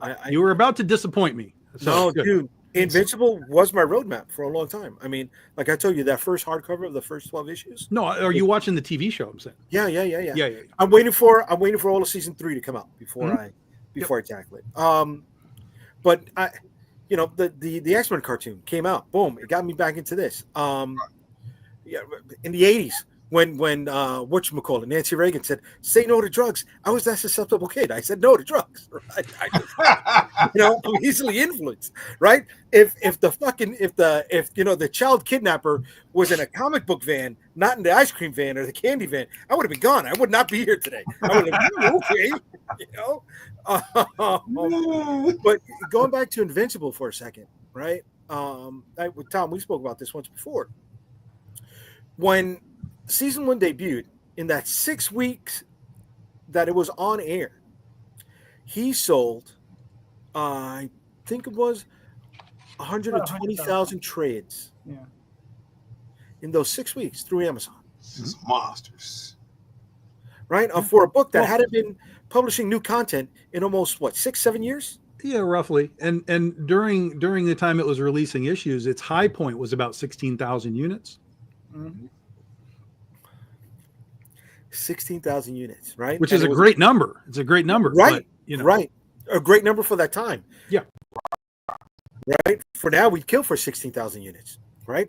In the 80s, 16,000 units get you canceled before the second issue. Yeah, you don't get printed at 16,000 units, right? All right. For myself, I'm reading "Bowling with Corpses" by Mike Mignola. So. Mike. Is that an actual Hellboy book or just a thing he does? No, I think that's going to be the new series that he's putting out. It's like a series of short stories that they're releasing on hardcover. So and it's just like all these weird stories that he comes up with based on like old folklore tales from Europe. So, after watching his documentary, I was just like, I mean, I love Mike Mignola, but just watching the documentary, I'm like, yeah, man, you're the fucking man, dude. He's the fucking man. He is the man. He's the Jay, you got another question? Didn't you? Oh man, I give you my 2 for the night. Come on, tell me. Didn't you say something about ethics? I don't even have any. No, your work ethic, not your constitutional ethics. Not your civic duty ethics. Shit, bro. Is this where we have business ethics? Business ethics. That go over everybody's head. Yeah. But, yes, because nobody has it. Oh my God. Yeah, I know it's terrible. I'm disappointed. I know. Wait, I got lost on it. I was still talking. So Adam Sandler movie, Business Ethics. It's the end of the movie. Oh. All right. So listen, I do have another question. All right. This is about the Kickstarter and the functionality. Like, they're releasing new functions on the Kickstarter site, different functions, whatever. So of the functions that are coming out, what are you looking forward to? What would you like to see added, to those functions, to make things easier for us, obviously, as creators? I don't know what the list of new functions is. Well, what do you mean you don't know what the list? Don't you pay know attention? them. No. All right. So answer the other half of the question. What would you like to see come up as a function that you might need? There is only one thing that needs to happen. Go ahead.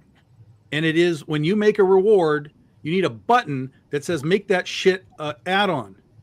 For God's sakes. Right. Stop making me build my campaign twice. They let you import them now. That's not the same thing. I You know. still have to I know. make the I know. reward. You still have to make the add-on. Like Well, when you no, make a but you reward, can at the import it. end, it should be like, do you want this to be an add-on? Yes. And do but it. Now you could at least import it. They're halfway. They're not halfway there. That's just extra steps. All right, I would like to see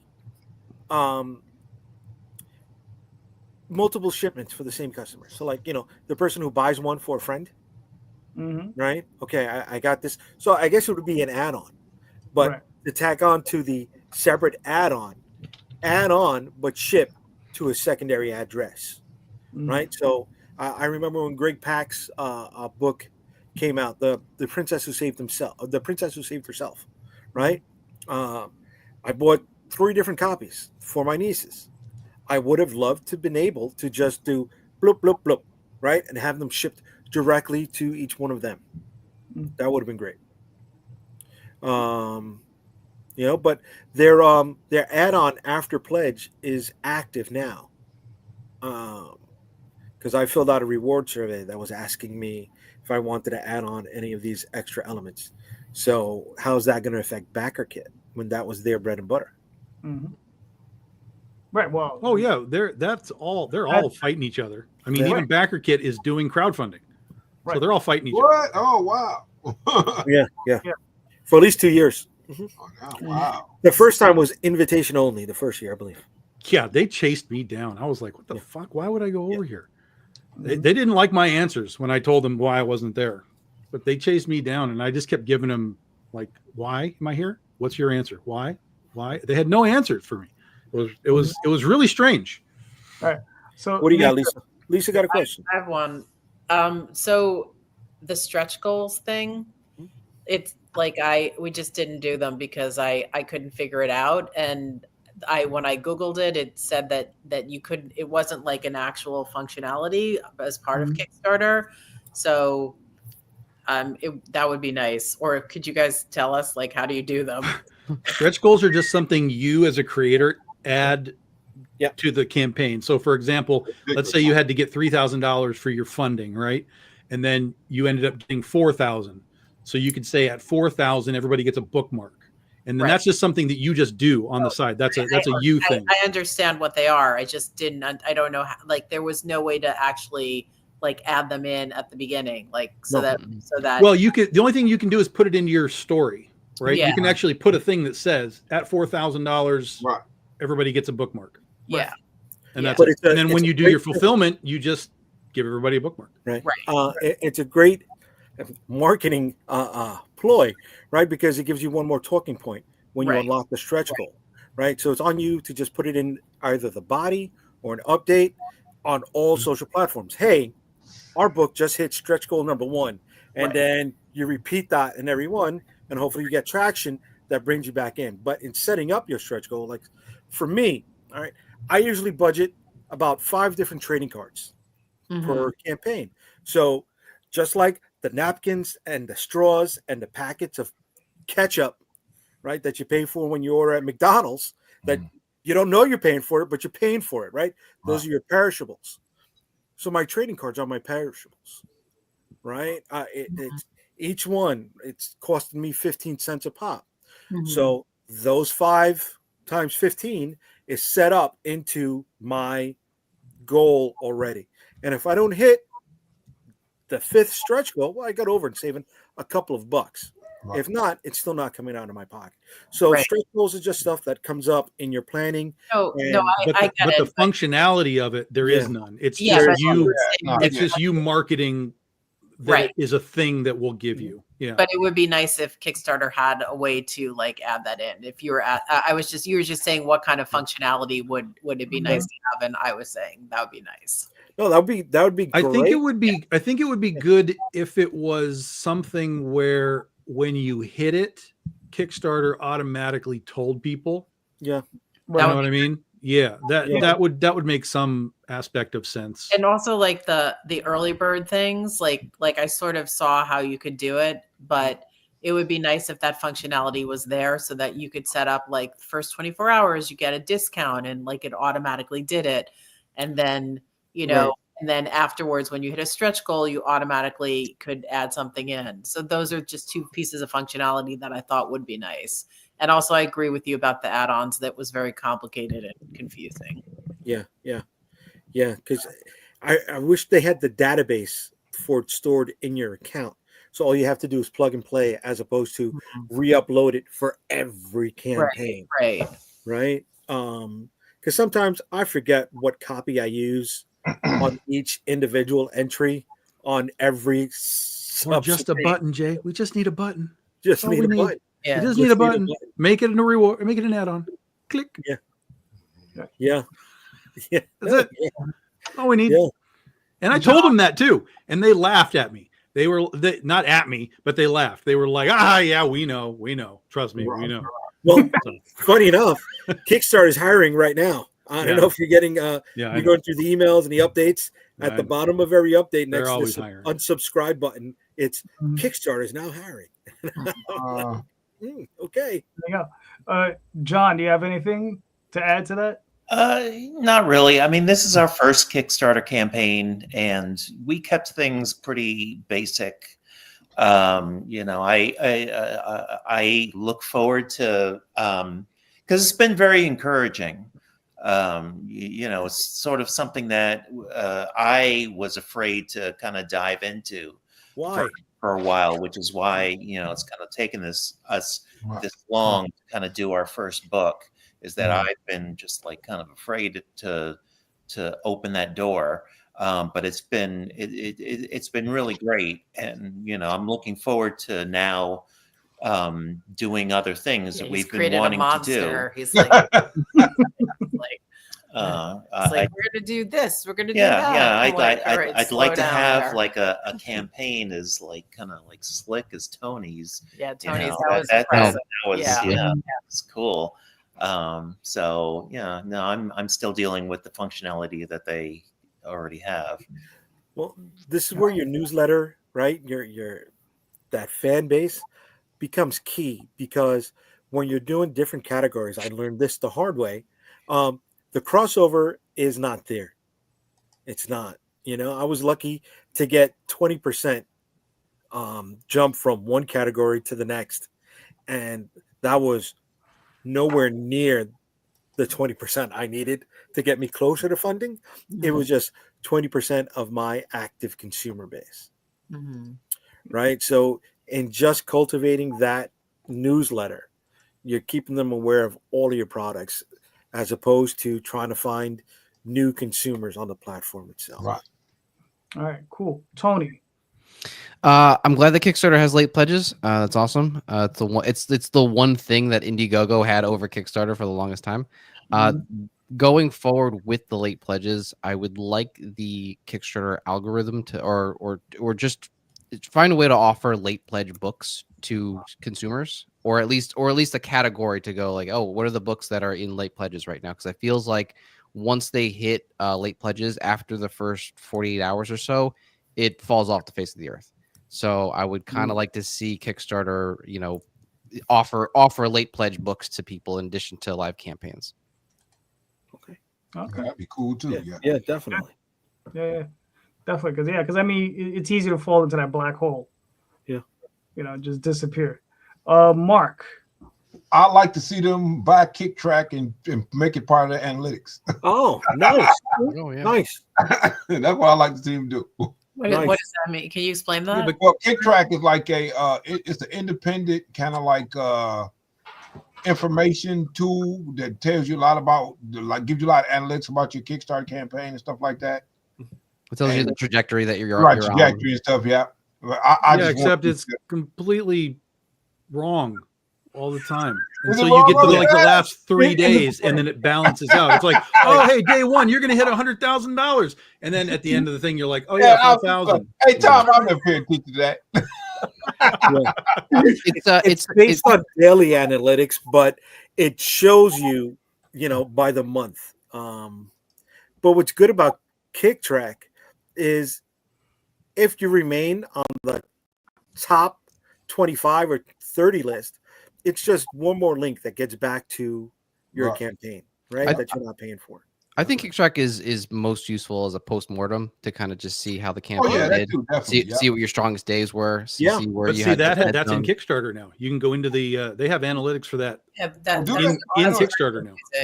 It's just the Kickstarter analytics. I don't know about Kicktrack. Yeah.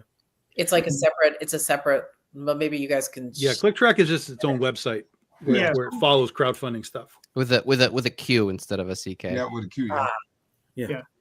Yeah. Somebody can put the link in a private chat, and then we can, If it allowed for user reviews on there, it would be an Angie's List. But well, I just saw JD, because I don't pay attention. I just saw that super backers are going to be able to now go into the campaign and highlight a section, whatever they want to talk about, and then start a chat about it. Oh, nice. That's pretty sweet. I like it. Nice. I like that. That's a new beta thing that's coming. I like that. I like that. It'll be sort of like Facebook, where you have chat room or group chats or whatever. You'll be able to create a chat within the thing somehow. Engagement's always good. Can't be. Yeah, that's the thing. It's engagement, right? That's the only real tool that we have in our arsenal, guys. Yeah. All right, I got a question. Hold on, let me finish. So the thing that I'd like to see go on is where you can have a featured pledge. So you can actually have a pledge. Oh, you can do that. You can do that. Yes. Oh, you can only do one. Because when I was just launching this Kickstarter, this penny thing, I did a reward, and at the bottom, I don't remember if it's called featured, but it's basically you can tack it to the top. Nice. And it will stay there. Yeah. Nice. Oh, okay. So that's really new. Yeah, very new. Very new. Because I got something ready to launch on Friday, so I'll see if I can use that. Very cool. All right. So go. Save that for the big money. All right. Thanks for the open door, Calderon. Thanks. Does anybody know how to utilize or integrate the Google Analytics into Kickstarter yet? My partner does. I have no idea how she does it though. My son did it too. He said it wasn't that big of a deal for me, but we can side channel. I can ask him to help you if you want. Right. Okay. The stuff they do on Kickstarter is pretty intense. I mean, they do a lot of stuff that Kickstarter actually gives you. So I don't know what else Google can possibly tell you. Yeah, that's kind of what he said. Okay. Interesting now. He said that if you were actually running Google ads, then it would become something that was more effective. But unless you're doing that kind of Google ad stuff, but I think he did do it. I think you just go into Google Analytics, and then if you have a Google account with whatever your Gmail is, and then you can just pull that number off of it and drop it in. But he didn't think it was that big of a deal. Okay. See? And how old is he? He's 24 and a half. So he's right in that wheelhouse. That's not worth shit. Don't do it, Jay. He knows more than us. Right, absolutely. he's a computer programmer / fintech bro. He's a fintech. He's not a bro. He's a tech bro right now. So. Yeah. You want to say bro right now, John? You want to say that? He's not a bro. So let me, on a personal note, have we all reached the age where it's the equivalent of not knowing how to set a VCR? Is that the point that we're at in our lives right now? 100%. I mean, 100%. But it's more than that. It's even more than that. It's I don't want to know. It's not information that I want in here. Okay. So I'll find somebody to help me with it. I do IT for a living, right? And so at the end of the day, this withered cortex can't take anymore. Oh my God, you guys! It's just knowing who to go to for different expertise. That's all. Right. Yeah, our parents came to us to set the VCR clock. We go to somebody else to do our Google ads.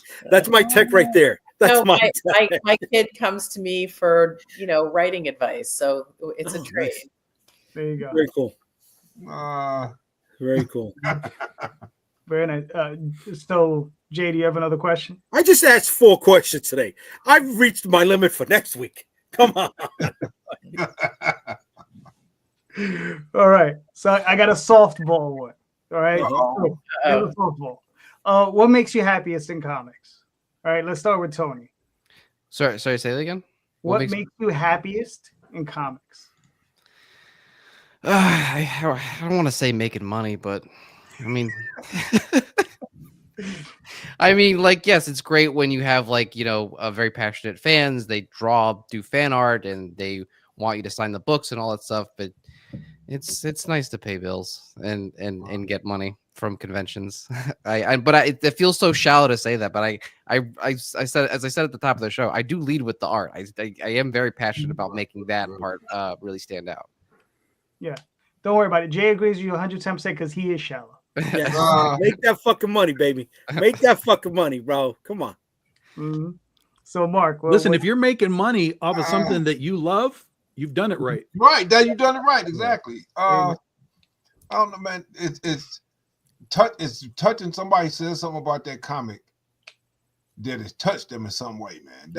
That's to me that throws me over the edge. I'm all there for that. Okay, that's good. Lisa? I mean, making money on comics is just like a whole new thing for us. So I can't even I think I would love you, Dad, man. I love you to death. I'm not saying no. So, but I mean, I think for me, it's sometimes the story just comes and it's just it's like the gift from the muse, and then John draws it and he makes it better, and I look at it and I'm like, wow, this is better than we even thought. And that's it's honestly, that's better than money in some ways. I'm gonna say it's better than money, to have actually have it all come together in that magical moment. It feels just special. So that's for me.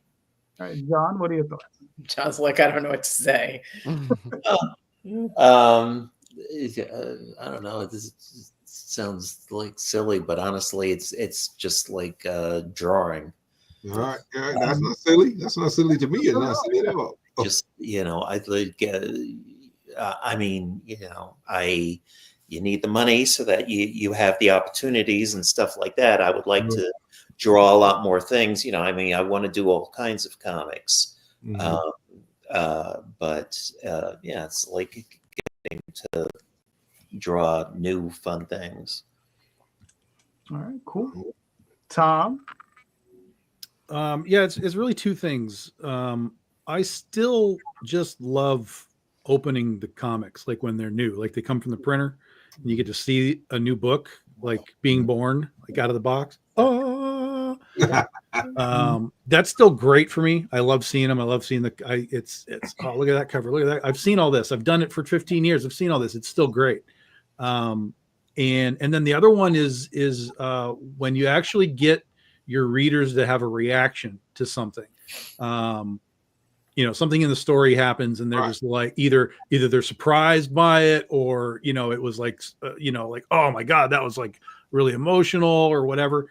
And that kind of stuff happens at cons a lot because people will come up and, you're signing books and they'll be like, oh man, I remember in that one where that thing happened. That was so good.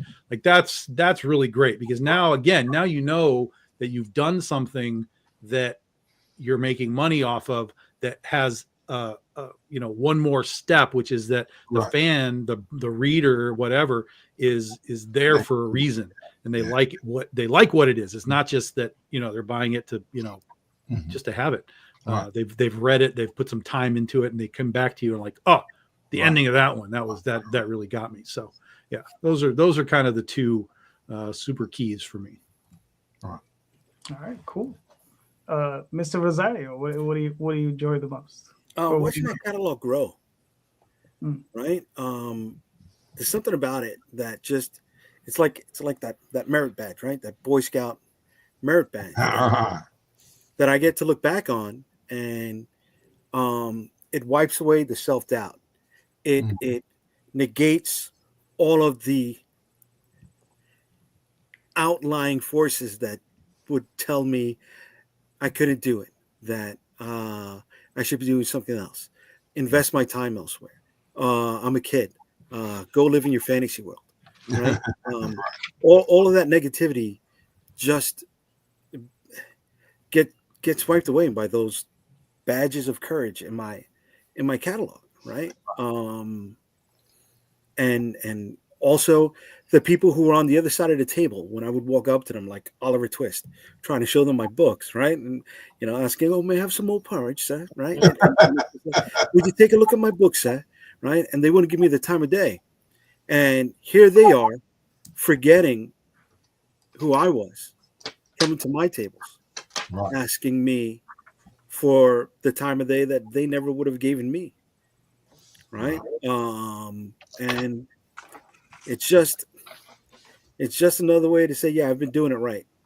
I've been doing something right, to keep making as many as I have for so long. Jay, you know what that reminds me of? Remember that EPMD song, Please Listen to My Demo? Yes, sir. Yes, sir. Oh, man. Bro, who knows EPMD anymore? Hey, just saying, that's what it reminds me of. Man. Yes. Yeah. For myself, it's kind of like Tom said. I like getting the finished product. I like getting that finished book when it's all done and set forward. You can flip through it.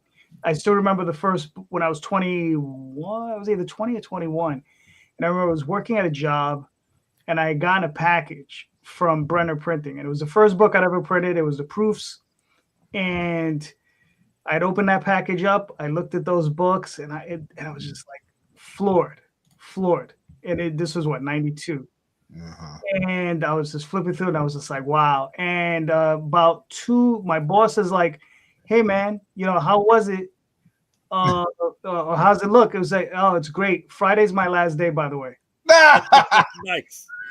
And yeah, that's how that went down. So yeah, that's the thing I'm always chasing is I love seeing the finished product. So, hey, right.